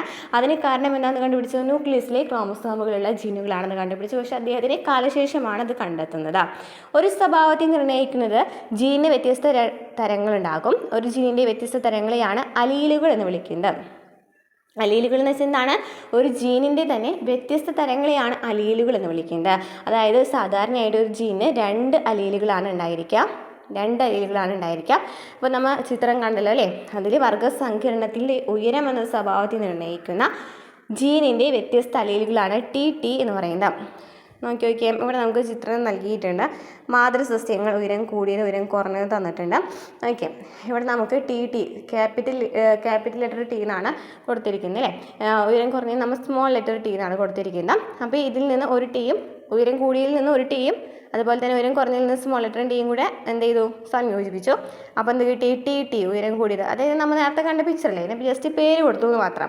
അത്രയും ഡീറ്റെയിൽ ആയിട്ട് പഠിക്കണമെന്നില്ല, എന്നാലും അറിഞ്ഞിരിക്കുക. ടി എന്ന് പറഞ്ഞ പേരുകൾ, അതായത് എന്താ പറയുക, അലീലുകൾ എന്നാണ് പറയുന്നത് അല്ലേ. അലീലുകൾ എന്നാണ് പറയുന്നത്. അതായത് ഒരു ജീന് 2 അലീലുകളാണ് ഉള്ളതെന്ന് അദ്ദേഹം പറയുകയാണ്. അതായത് നമ്മൾ ഉയരം കൂടിയത് നമ്മൾ ജസ്റ്റ് 2 ടി അല്ലേ. അതായത് ഒരു അലീലുകൾ എന്ന് പറഞ്ഞാൽ എന്താണ്, നോക്കി നോക്കിയേ, ഒരു അലീലുകൾ എന്ന് വെച്ചാൽ എന്താണ്, ടി എന്ന് പറയുന്നത് കേട്ടോ. വ്യത്യസ്ത അലീലുകൾ എന്ന് പറയുന്നത് എന്താണ്, ടി. ഒരു അലീലിന് ഒരു ടി ക്യാപിറ്റൽ ലെറ്റർ ടി എന്ന് കൊടുത്തു, മറ്റേ അലീലിന് എന്ത് കൊടുത്തു, സ്മോൾ ലെറ്റർ ടി എന്ന് കൊടുത്തു. അങ്ങനെയാണ് പറയുന്നത് കേട്ടോ. ഓക്കെ, ഒരു ജീവിയിലെ സ്വഭാവത്തിൻ്റെ പ്രകടരൂപത്തെ ഫീനോടൈപ്പ് എന്നും ഇതിന് കാരണമായ ജനിതക ഘടനയെ ജീനോടൈപ്പ് എന്നും പറയുന്നു. അപ്പോൾ ഒരു ജീവിയിലെ സ്വഭാവത്തിൻ്റെ പ്രകടരൂപത്തെ ഫീനോടൈപ്പ് എന്ന് പറയുന്നു. ഒരു ജീവിയിലെ സ്വഭാവത്തിൻ്റെ പ്രകടരൂപത്തെയാണ് ഫീനോടൈപ്പ് എന്ന് പറയുന്നത്. അതിന് കാരണമായ ജനിതക ഘടനയാണ് ജീനോടൈപ്പ് എന്ന് പറയുന്നത്. ഒരു ജീവിയിലെ സ്വഭാവത്തിൻ്റെ പ്രകടരൂപത്തെയാണ് ഫീനോടൈപ്പ് എന്ന് പറയുന്നത്. ഇതിന് കാരണമായ ജനിതക ഘടനയാണ് ജീനോടൈപ്പ് എന്ന് പറയുന്നത്. ജസ്റ്റ് ഈ പിക്ചർ വെച്ചെന്ന് പറഞ്ഞുതരാം. നമ്മൾ പറഞ്ഞു മാതൃസസ്യങ്ങൾ എന്ന് പറയുന്നത് ഉയരം കൂടിയതും ഉയരം കുറഞ്ഞതെന്ന് പറഞ്ഞിട്ടുള്ള 2 സസ്യം എടുത്തു എന്ന് പറഞ്ഞു. ഉയരം കൂടിയതിനെ ക്യാപിറ്റൽ ലെറ്റർ ടി എന്നാണ്, 2 ടി കൊണ്ടാണ് അല്ലെ അലീലുകൾ എന്ന് പറയുന്നു അല്ലേ, ഏതെന്നൊക്കെ നമ്മൾ പറഞ്ഞു. അപ്പോൾ ക്യാപിറ്റൽ ലെറ്റർ ടി എന്നാണ് കൊടുത്തിട്ടുണ്ടായിരുന്നത്. ഉയരം കുറഞ്ഞതാണെങ്കിൽ സ്മോൾ ലെറ്റർ ടി എന്നാണ് കൊടുത്തിട്ടുണ്ടായിരുന്നത്. അങ്ങനെ ഇത് രണ്ടും കൂടി യോജിപ്പിക്കുമ്പോൾ നമുക്ക് ഇതിൽ നിന്നൊരു ടി എടുത്തു, ഇപ്പുറത്തും ഒരു ടി എടുത്തപ്പോൾ നമുക്ക് എന്ത് കിട്ടി, ടി എന്ന് കിട്ടി. അതായത് ഇതാണ് ഉയരം കൂടിയ ചെടീനെയാണെന്ന് പറയുന്നത് ടി എന്ന് പറയുന്നത്. ഇതാണ് 1ാം തലമുറയിൽ നിന്നും ലഭിച്ചിട്ടുള്ള ആളുടെ പ്രൊഡക്റ്റ്. അങ്ങനെ നോക്കിയേ, ആൾക്ക് ഉയരം കൂടിയത് capital letter T small letter T കിട്ടിയിട്ടുണ്ട്. ഇത് 1ാം തലം. എന്നിട്ട് ഈ ഒരു ചെടിയിൽ നമ്മൾ എന്ത് ചെയ്യാണ്, 1ാം തലമുറയുടെ സ്വപരാഗണം അല്ലെങ്കിൽ സെൽഫ് പോളിനേഷൻ ചെയ്യാണ്. അപ്പോൾ ക്യാപിറ്റൽ ലെറ്റർ ടിയും സ്മോൾ ലെറ്റർ ടിയും നമുക്ക് ഉണ്ട്. ഇപ്പുറത്താണെന്നുണ്ടെങ്കിലോ അത് സ്വപരാഗണം എന്ന് വെച്ചാൽ എന്താണ്, ഇതിന് സെയിം കോപ്പി എടുക്കുക അല്ലേ. അതായത് സ്വപരാഗണം എന്ന് വെച്ചാൽ ഒരു ചെടിയിൽ തന്നെ പരാഗണം നടത്തുന്നതില്ലേ സ്വപരാഗണം എന്ന് പറയുന്നത്. അപ്പോൾ ഇത് നമ്മൾ ഒരു സെയിം കോപ്പി, അതായത് ടി എന്നുള്ള ഉയരം കൂടിയതാണ് കിട്ടിയിട്ടുള്ളെങ്കിൽ ആ സെയിം തന്നെ ടി എന്ന് പറഞ്ഞിട്ടുള്ളത് അതില്ലേ സെയിം തന്നെ നമ്മൾ സ്വപരാഗണം ചെയ്യുകയാണ് ആ ചെടിയിൽ തന്നെ. അങ്ങനെ സ്വപരാഗണം ചെയ്തപ്പോൾ നമുക്ക് എന്താ കിട്ടുന്നത് നോക്കാം. ഇവിടെ നമുക്ക് ടി ഇവിടെ ക്യാപിറ്റൽ ലെറ്റർ ടി അല്ലേ, capital letter T small letter T ചെയ്തു. അങ്ങനെ നമുക്ക് ഈ ഫസ്റ്റത്തെ ടി ഇപ്പുറത്ത് കോമ്പിനേഷൻ എന്ന് പറയുന്നത് എത്രയാണ് എന്നാണ് വന്നേക്കുന്നത്, ടി അല്ലേ, small letter T capital letter small letter T. First ആണെന്നുണ്ടെങ്കിൽ 2 എന്താണ് ക്യാപിറ്റൽ ലെറ്റർ ടി ആണ് ലഭിച്ചിരിക്കുന്നത്. ഇനി വീണ്ടും ചെയ്യുകയാണെന്നുണ്ടെങ്കിൽ ടി എന്നും സ്മോൾ ലെറ്ററും കിട്ടും, സ്മോൾ ലെറ്റർ കിട്ടും, ഈ രണ്ടും കൂടി കിട്ടും അല്ലേ. അത്രേ ഉള്ളൂ. ഉയരം കൂടിയത് അപ്പോൾ നമുക്കിവിടെ ലഭിച്ചു. അതുപോലെ തന്നെ ഇപ്പുറത്താണെങ്കിലും ഉയരം കൂടിയത് ലഭിച്ചു. ഇവിടെ രണ്ടും എന്താണ് ഉയരം കുറഞ്ഞതാണ് ലഭിച്ചിരിക്കുന്നത്. അത്രേ ഉള്ളൂ. ജസ്റ്റ് ഒന്ന് നോക്കി പോയാൽ മതി കേട്ടോ. ഓക്കെ, അപ്പോൾ മെൻ്റൽ എന്നീ അനുമാനങ്ങൾ എന്താണെന്ന് നമുക്ക് നോക്കാം. ഒരു സ്വഭാവത്തെ നിയന്ത്രിക്കുന്ന 2 ഘടകങ്ങൾ ചേർന്നാണ് ഒരു ജോഡി വിപരീത ഗുണങ്ങളെ വർഗ്ഗസങ്കരണത്തിന് വിധേയമാക്കുമ്പോൾ 1ാം തലമുറയിലെ സന്താനങ്ങളിൽ വിപരീത ഗുണങ്ങളിൽ ഒന്ന് മാത്രം പ്രകടമാവുകയും മറ്റേത് മറഞ്ഞിരിക്കുകയും ചെയ്യും. അപ്പോൾ 1ാം തലമുറയിൽ പ്രത്യക്ഷപ്പെട്ട ഗുണത്തെയാണ് പ്രകട ഗുണമെന്നും മറഞ്ഞിരിക്കുന്നതിനെ ഗുപ്ത ഗുണം എന്നും പറയുന്നു. 1ാം തലമുറയിൽ മറഞ്ഞിരിക്കുന്ന ഗുണങ്ങൾ 2ാം തലമുറയിൽ പ്രകടമാകുന്നുണ്ട്. എന്താ പറഞ്ഞു തരണേന്ന് വെച്ചാൽ നമുക്ക് ഫസ്റ്റത്തെ പിക്ചർ എടുത്ത് നോക്കാം. ഇതിൽ നമ്മൾ ഫസ്റ്റ് പിക്ചറിലെടുത്ത് നോക്കിയപ്പോൾ എന്താണ് ചെയ്തത്, ഈ ഒരു മോണോ ഹൈബ്രിഡ് ക്രോസ് ചെയ്യാണ്. അതായത് ഒരു ചെടി 2 ചെടി എടുത്തു അല്ലേ, ഒന്ന് ഉയരം കൂടിയതെടുത്തു, ഒന്ന് ഉയരം കുറഞ്ഞെടുത്തു. ഇത് രണ്ടും നമ്മൾ ക്രോസ് ചെയ്തപ്പോൾ എന്താ ലഭിച്ചത്, ഉയരം കൂടിയത് മാത്രമാണ് ലഭിച്ചത്. അവിടെ ഉയരം കുറഞ്ഞതെന്ന് പറയുന്നത് അവിടെ ഹൈഡ് ചെയ്തിരിക്കുകയാണല്ലോ, മറിഞ്ഞിരിക്കുകയാണല്ലോ ചെയ്യുന്നത്. അപ്പോൾ ഇങ്ങനെ ഉയരം കൂടിയത് മാത്രമാണ് അവിടെ ലഭിച്ചിട്ടുള്ളത്. അപ്പോൾ ഒരെണ്ണം പ്രകടമായിരിക്കുകയാണ്. ഇത് കാണുന്നുണ്ടെങ്കിൽ നമുക്ക് അതിനെയാണ് നമ്മൾ പ്രകട ഗുണം എന്ന് പറയുന്നത്.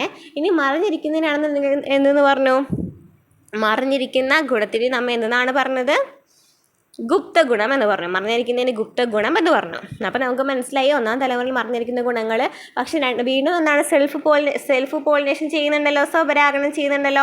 അപ്പോൾ നമുക്ക് ഉയരം കൂടിയത് ലഭിക്കുന്നുണ്ട്, ഉയരം കുറഞ്ഞത് ലഭിക്കുന്നുണ്ട് അല്ലേ. സെൽഫ് പരാഗണം ചെയ്തപ്പോൾ ഉയരം കൂടിയത് ലഭിച്ചു, ഉയരം കുറഞ്ഞത് ലഭിച്ചു. പക്ഷെ നമുക്ക് ആദ്യം തന്നെ മോണോ ഹൈബ്രിഡ് ക്രോസ് ആദ്യം തന്നെ ചെയ്തപ്പോൾ ഫസ്റ്റ് തലമുറയിൽ ചെയ്തപ്പോൾ പക്ഷെ നമുക്കൊരു ഗുണം മറിഞ്ഞിരിക്കും, ഒരെണ്ണം പ്രകടമായിട്ടിരിക്കുകയാണ് അല്ലേ, ഒരെണ്ണം അവിടെ ഒളിഞ്ഞിരിക്കുകയാണ്. പക്ഷേ സ്വപരാഗണം ചെയ്തപ്പോൾ 2 ഗുണങ്ങളും അങ്ങോട്ട് വന്നു എന്ന് ആൾക്ക് മനസ്സിലായി. ഓക്കെ, ലിംഗകോശങ്ങൾ ഉണ്ടാകുമ്പോൾ സ്വഭാവത്തെ നിർണ്ണയിക്കുന്ന ഘടകങ്ങൾ കൂടിക്കലരാതെ വേർപിരിക്കുന്നു. രണ്ടാം തലമുറയിലെ സന്താനങ്ങളിൽ പ്രകടഗുണമുള്ളവയുടെയും ഗുപ്തഗുണമുള്ളവയുടെയും അനുപാതം 3:1 രണ്ടാം തലമുറയിലുള്ള അനുപാതം എന്ന് പറയുന്നത് എത്രയാണ്? 3:1 എന്ന് മനസ്സിലായി. അപ്പോൾ ജസ്റ്റ് ഒന്ന് നോക്കുക, നമ്മളിപ്പം പാരൻസിൻ്റെ സ്വഭാവം കുട്ടികൾക്ക് ലഭിക്കുന്നു എന്ന് പറയുന്നുണ്ടല്ലോ, അപ്പോൾ അതും ഇതും തമ്മിൽ കണക്റ്റഡ് ആണല്ലേ. അതെന്താ സംഭവം എന്ന് വെച്ചാൽ ക്രോസ് ചെയ്യുമ്പോൾ എന്താണ്, ഒന്നില്ലാന്നുണ്ടെങ്കിൽ അത് എന്താണ് സെയിം സ്വഭാവം കാണിക്കും. ഒന്നില്ലാന്നുണ്ടെങ്കിൽ സ്വഭാവം കാണിക്കാം, ചിലപ്പോൾ എന്താണ് സ്വഭാവം മറിഞ്ഞിരിക്കാം അല്ലേ, ചിലപ്പോൾ സ്വഭാവം കാണിക്കാം, അല്ലെങ്കിൽ സ്വഭാവം മറിഞ്ഞിരിക്കാം. ഒന്നും വേണ്ട മോളെ.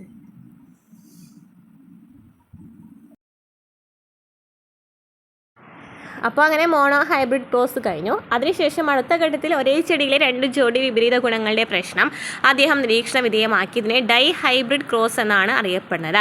ഡൈ ഹൈബ്രിഡ് ക്രോസ് എന്ന് വെച്ചാൽ എന്താണ്?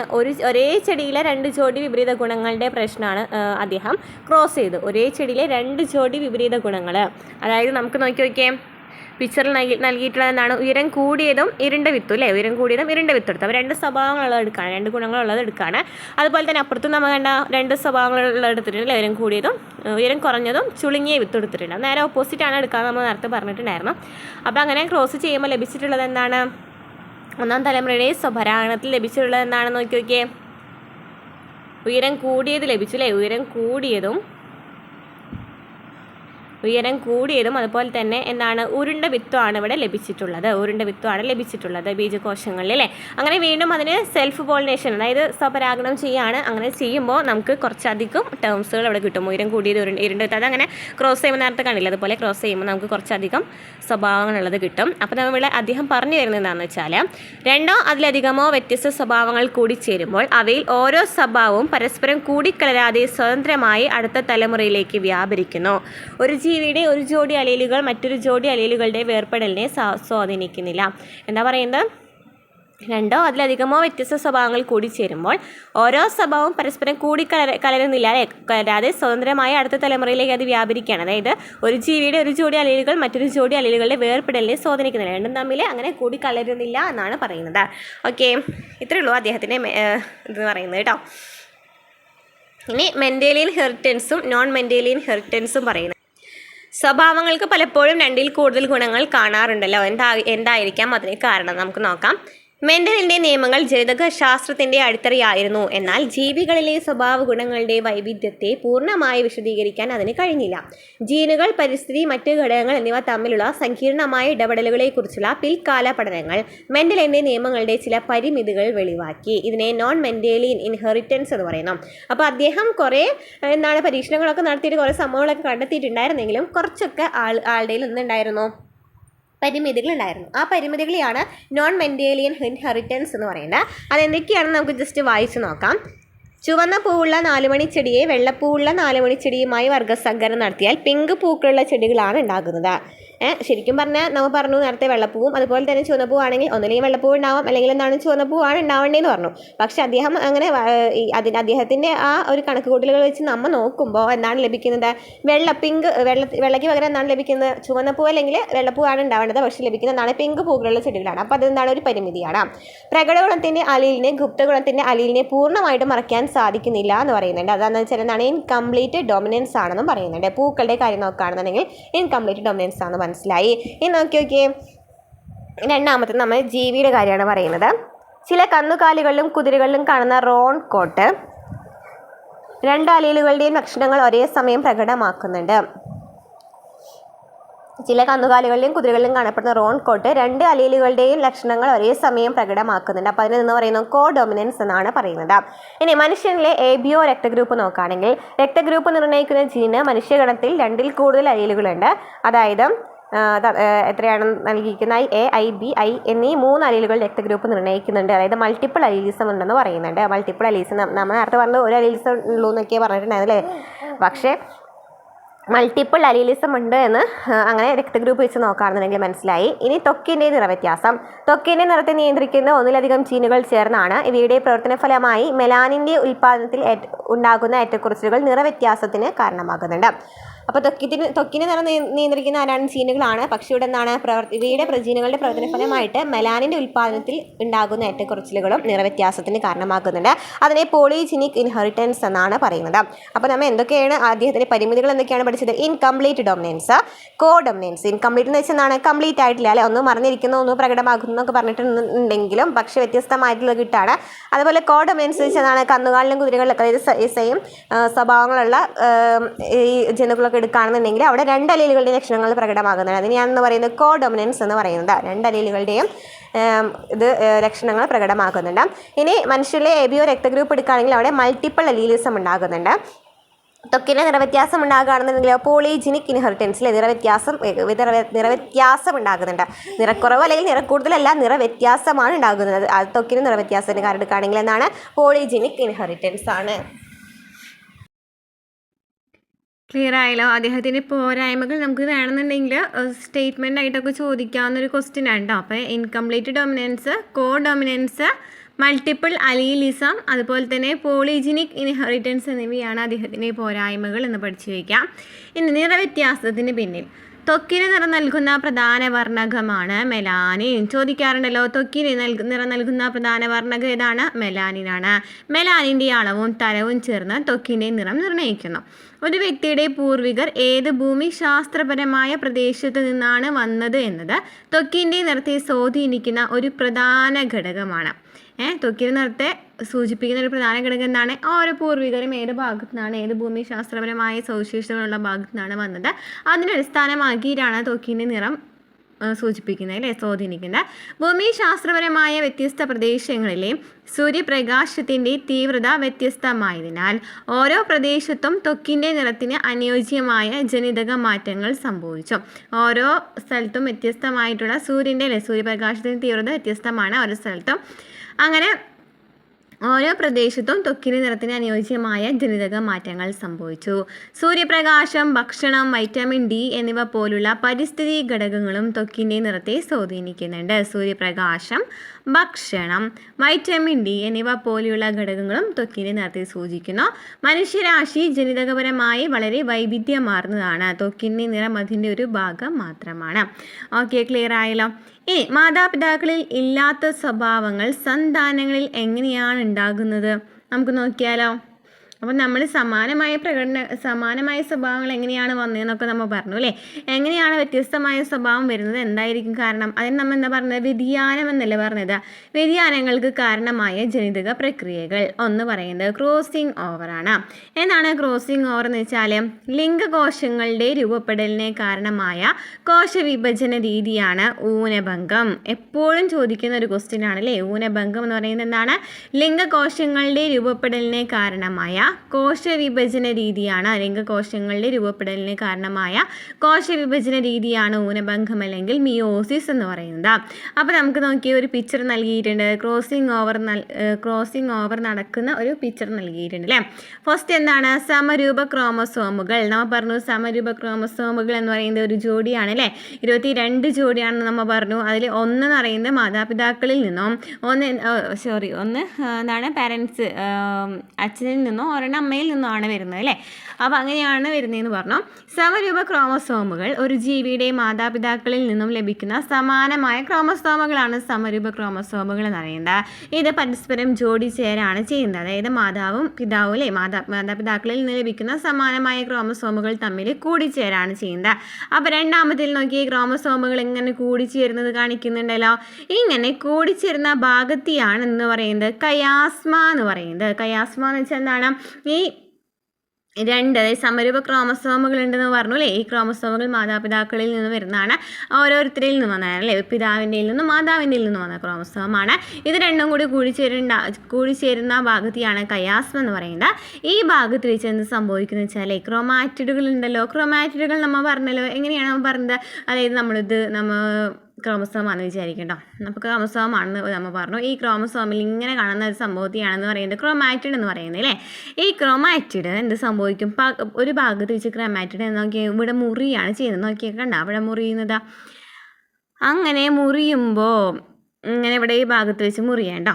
അങ്ങനെ മുറിയുമ്പോൾ മുറിഞ്ഞ ഭാഗങ്ങൾ പരസ്പരം കൈമാറാണ് ചെയ്യുന്നത്. അങ്ങനെ മുറിഞ്ഞ ഭാഗങ്ങൾ പരസ്പരം കൈമാറും. ഈ കൈമാറ്റത്തിലൂടെ അലിയിൽ പുനഃസംയോജനം നടക്കുന്നു. അപ്പോൾ എന്ത് സംഭവിക്കും? ഈ മുറിഞ്ഞ ഭാഗങ്ങൾ കൈമാറാണ്. അങ്ങനെ അലിയിൽ എന്താണ് നടക്കുന്നത്? പുനഃസംയോജനം നടക്കുകയാണ് അലിയിൽ എന്ന് പറഞ്ഞാൽ എന്താ നമ്മൾ പറഞ്ഞു അല്ലേ? ഇത് സന്താനങ്ങളിൽ പുതിയ സ്വഭാവങ്ങൾ പ്രത്യക്ഷപ്പെടാനായിട്ട് കാരണമാകുന്നു. അപ്പം എങ്ങനെയാണ് നമ്മൾ സ്വഭാവം എങ്ങനെയാണ് വരുന്നതെന്ന് നമ്മൾ പറഞ്ഞു. സമരൂപ ക്രോമസോമുകൾ, അതായത് ഒരു ജീവിയുടെ മാതാപിതാക്കളിൽ നിന്നും ലഭിക്കുന്ന സമാനമായ ക്രോമസോമുകൾ പരസ്പരം ജോഡിച്ചേരുന്നു. അങ്ങനെ ജോഡിച്ചേരുന്ന ഭാഗത്തെ കയാസ്മ എന്ന് പറയുന്നു. ജോഡിച്ചേരുന്ന ഭാഗത്ത് നിന്നാണ് പറയുന്നത് കയാസ്മ എന്ന് പറഞ്ഞു. ഈ കയാസ്മ എവിടെയെങ്കിലും വെച്ച് ഈ ഭാഗത്ത് വെച്ച് ക്രോമാറ്റിഡുകൾ മുറിയാണ്. മുറിഞ്ഞ ഭാഗങ്ങൾ പരസ്പരം കൈമാറുന്നു. അങ്ങനെ പരസ്പരം കൈമാറിയതിനു ശേഷം ഈ കൈമാറ്റത്തിലൂടെ അലിയിൽ പുനഃസംയോജനം നടക്കുന്നു. മുറിഞ്ഞതിന് ശേഷം അവിടെ അലിയിൽ പുനഃസംയോജനം നടന്നിട്ടാണ് എന്ത് സംഭവിക്കുന്നത്? സന്താനങ്ങളിൽ പുതിയ സ്വഭാവങ്ങൾ പ്രത്യക്ഷപ്പെടാൻ കാരണമാകുന്നത്. ഓക്കെ, നമ്മൾ നേരത്തെ പറഞ്ഞു പാരമ്പര്യമായിട്ട് എങ്ങനെയാണ് കിട്ടുന്നത്, സ്വഭാവമൊക്കെ കിട്ടുന്നതെന്ന് നമ്മൾ പറഞ്ഞു. ഇത് നമ്മൾ വ്യതിയാനങ്ങൾക്ക് കാരണമായതാണല്ലേ പറഞ്ഞത്. അതായത് നമ്മൾ എന്താ പറഞ്ഞത്? ഈ ക്രോമസോമുകളൊക്കെ ക്രോമാറ്റിഡ് പകുതി വെച്ച് മുറിയാണ് ചെയ്യുന്നത് അല്ലേ? ക്രോമസോമുകളെല്ലാം കൂടിച്ചേരുന്ന ഭാഗത്ത് കയാസ്മ എന്നാണ് പറയുന്നത്. ഈ കയാസ്മ എന്ന് വെച്ച് പറയുന്ന ഭാഗത്ത് ക്രോമാറ്റിഡുകൾ മുറിയാണ് ചെയ്യുന്നത്. ക്രോമാറ്റിഡുകൾ മുറിഞ്ഞിട്ട് എന്ത് സംഭവിക്കും? മുറിഞ്ഞ ഭാഗം അലിയിൽ പുനഃസംയോജിക്കപ്പെടാണ്. മുറിഞ്ഞ ഭാഗത്ത് അങ്ങനെ ഈ കൈമാറ്റത്തിലൂടെ അലിയിൽ പുനഃസംയോജിപ്പിക്കപ്പെടാണ്. അങ്ങനെ പുതിയ സ്വഭാവങ്ങൾ പ്രത്യക്ഷപ്പെടാൻ കാരണമാകുന്നത്. ഇതാണ് ക്രോസിംഗ് ഓവറാണ് നമുക്ക് തന്നിരിക്കുന്നത് പിക്ചറിൽ. ഏതാണ്? ക്രോസിംഗ് ഓവറാണ് പറഞ്ഞല്ലേ? കയാസ്മ എന്ന് പറയുന്ന ഭാഗമൊക്കെ ഉണ്ടെന്ന് പറഞ്ഞു. ഇനി എന്താണ് മ്യൂട്ടേഷൻ എന്ന് വെച്ചാൽ? എന്താണ് മ്യൂട്ടേഷൻ? ജനിതക ഘടനയിൽ ആകസ്മികമായി ഉണ്ടാകുന്നതും അടുത്ത തലമുറയിലേക്ക് കൈമാറ്റം ചെയ്യപ്പെടുന്നതുമായ മാറ്റങ്ങളെയാണ് മ്യൂട്ടേഷൻ എന്ന് പറയുന്നത്. അതായത് പാരമ്പര്യമായി കിട്ടുന്നതെന്ന് പറഞ്ഞല്ലോ, അതാണ് മ്യൂട്ടേഷൻ. ജനിതക ഘടനയിൽ ആകസ്മികമായി ഉണ്ടാകുന്നതും അടുത്ത തലമുറയിലേക്ക് കൈമാറ്റം ചെയ്യപ്പെടുന്ന മാറ്റങ്ങളെയാണ് മ്യൂട്ടേഷൻ എന്ന് പറയുന്നത്. ഓക്കെ, മ്യൂട്ടേഷൻ്റെ പിക്ചർ നൽകിയിട്ടുണ്ട് അല്ലേ? നമുക്ക് അഡെനിൻ തയാമിൻ എന്ന് പറയുന്നത് എങ്ങനെയാണ് മാറിയിരിക്കുന്നത് നോക്കിയേ. കണ്ട? ഓക്കെ, DNA-യുടെ ഇരട്ടിക്കലിൽ ഉണ്ടാകുന്ന തകരാറുകൾ, ചില പ്രത്യേക രാസവസ്തുക്കൾ, വികിരണങ്ങൾ തുടങ്ങിയവ മ്യൂട്ടേഷന് കാരണമാകാം. മ്യൂട്ടേഷൻ ജീനുകളിൽ മാറ്റമുണ്ടാക്കുന്നു. ഈ ജീനുകൾ തലമുറകളിലൂടെ കൈമാറി സ്വഭാവ വ്യതിയാനങ്ങളിലേക്ക് നയിക്കുന്നു. ജീവപരിണാമത്തിൽ മ്യൂട്ടേഷനുകൾക്ക് വലിയ പ്രാധാന്യമുണ്ട്. അപ്പോൾ എന്താ പറയുന്നത്? DNA-യുടെ ഇരട്ടിക്കലിൽ ഉണ്ടാകുന്ന തകരാറാണെങ്കിലും രാസവസ്തുക്കൾ, വികിരണങ്ങളൊക്കെ മ്യൂട്ടേഷന് കാരണമാകും. ഈ മ്യൂട്ടേഷൻ ജീനുകളിൽ മാറ്റമുണ്ടാക്കും. ഈ ജീനുകൾ തലമുറകളിലൂടെ കൈമാറി സ്വഭാവ വ്യതിയാനങ്ങളിലേക്ക് നയിക്കുന്നു. ജീവപരിണാമത്തിൽ മ്യൂട്ടേഷനുകൾക്ക് വലിയ പ്രാധാന്യമുണ്ട്. അപ്പോൾ എല്ലാതും തകരാറാണെങ്കിലും ശരി, രാസവസ്തുക്കളും വികിരണങ്ങളൊക്കെ എന്താണ് ചെയ്യുന്നത്? അതൊക്കെ വഴിയാണ് എന്തുണ്ടാകുന്നത്? മ്യൂട്ടേഷൻ ഉണ്ടാകുന്നത് അല്ലേ? മ്യൂട്ടേഷൻ ഉണ്ടാകുന്നത്. ഈ മ്യൂട്ടേഷനാണ് മാറ്റങ്ങൾക്ക് കാരണമാകുന്നത്. ഇവിടെ നമുക്ക് തന്നിട്ടുണ്ട് അല്ലേ? പരസ്പരം നമ്മൾ പറഞ്ഞു മ്യൂട്ടേഷൻ എന്ന് പറഞ്ഞാൽ പാരമ്പര്യമായിട്ട് ലഭിക്കുന്ന ഒരു ഇതാണ് അല്ലേ? അതായത് തലമുറകളിലേക്ക് കൈമാറ്റം ചെയ്യപ്പെടാണ്. നോക്കി സെയിം തന്നെയല്ലേ? നോക്കി കൈമാറ്റം ചെയ്യപ്പെടുന്നത് കണ്ടില്ലേ? ഓക്കെ, ക്ലിയർ ആയല്ലോ. അപ്പോൾ ഇതാണ് മ്യൂട്ടേഷൻ എന്ന് പറയുന്നത്. ഇനി നമ്മുടെ അധ്യായം കഴിഞ്ഞു കേട്ടോ. ജനിതക ശാസ്ത്രം, തൊഴിൽ സാധ്യതകളും കൂടെ നോക്കിയിട്ട് നമുക്ക് ഈ ചാപ്റ്റർ അവസാനിപ്പിക്കാം. തന്മാത്ര ജനിതക ശാസ്ത്രം, ജനസംഖ്യ ജനിതക ശാസ്ത്രം, മെഡിക്കൽ ജനിതക ശാസ്ത്രം, സൈറ്റോജെനറ്റിക്സ്, ബിഹേവിയറൽ ജനിതക ശാസ്ത്രം, ജീനോമിക്സ് എന്നിങ്ങനെ വിവിധ ജനിതക ശാസ്ത്ര ശാഖകളുണ്ട്. ജനിതക ശാസ്ത്രത്തിലും ബയോടെക്നോളജി, മൈക്രോബയോളജി, ബയോ ഇൻഫോർമാറ്റിക്സ് തുടങ്ങിയ അനുബന്ധ മേഖലകളിലുമുള്ള ബിരുദ പ്രോഗ്രാമുകൾ വൈവിധ്യമാർന്ന തൊഴിൽ സാധ്യതകളിലേക്കുള്ള വാതിലുകൾ തുറക്കുന്നു. ബിരുദാനന്തര തലത്തിൽ ജനിതക counselling, genomics, medical genetics, forensic science എന്നിവയിലെ പ്രത്യേക പഠനങ്ങൾ, ആരോഗ്യ സംരക്ഷണം, ഗവേഷണം, വിദ്യാഭ്യാസം എന്നിവയ്ക്ക് അവസരങ്ങൾ നൽകുന്നു. PhD പോലുള്ള ഉന്നത ബിരുദങ്ങൾ ജനിതക ശാസ്ത്രത്തിൽ അത്യാധുനിക ഗവേഷണം, ഫാർമസ്യൂട്ടിക്കൽസ്, കൃഷി തുടങ്ങിയ വ്യവസായ മേഖലകളിലെ തൊഴിലുകൾക്കായി വിദ്യാർത്ഥികളെ സജ്ജമാക്കുന്നു. അനേകം പുതിയ കണ്ടെത്തലുകൾക്കും പഠന ഗവേഷണങ്ങൾക്കും അനന്തമായ അവസരങ്ങളുള്ള ജനിതക ശാസ്ത്രത്തിൻ്റെ ലോകം അധികം വിശാലമാണ്. അങ്ങനെ ജീവൻ്റെ നിഗൂഢതകളെക്കുറിച്ച് ജിജ്ഞാസയുള്ളവർക്ക് കൂടുതൽ മേഖലകളിലേക്ക് പര്യവേഷണം ചെയ്യാൻ ഏറെ സാധ്യതകളുള്ള ശാസ്ത്രശാഖയാണ് ഈ ജനിതക ശാസ്ത്രം എന്ന് പറയുന്നത്. ഓക്കെ, ക്ലിയർ ആയല്ലോ. ഇനി എന്താണെന്ന് നമ്മൾ ക്വസ്റ്റ്യൻ നോക്കി. DNA-യുടെയും RNA-യുടെയും അടിസ്ഥാന നിർമ്മാണ യൂണിറ്റുകൾ സമാനമാണ്. വിശദീകരിക്കുക. ഞാൻ പറഞ്ഞു അല്ലേ, രണ്ടും തമ്മിൽ നമ്മൾ കമ്പയർ ചെയ്ത് പറഞ്ഞു. DNA ആണെന്നുണ്ടെങ്കിൽ എങ്ങനെയാണ്? ചുറ്റുകോണിൻ്റെ ആകൃതിയാണെന്ന് പറഞ്ഞു. RNA ആണെന്നുണ്ടെങ്കിൽ ഒരു ഇഴ മാത്രമേ ഉണ്ടാവുള്ളൂ. DNA ആണെങ്കിൽ 5 തന്മാത്രയുണ്ട്, പഞ്ചസാര തന്മാത്രയുണ്ട്. RNA ആണെങ്കിൽ ഒന്നുള്ളൂ എന്ന് പറഞ്ഞു. അതുപോലെ തന്നെ അഡെനിൻ, ഗുവാനിൻ, തൈമിൻ, സൈറ്റോസിൻ എന്നിവയാണ് DNA-യുടെ. RNA ആണെങ്കിലോ തൈമിന് പകരം എന്തായിരിക്കും? യുറാസിലായിരിക്കും എന്ന് പറഞ്ഞു അല്ലേ.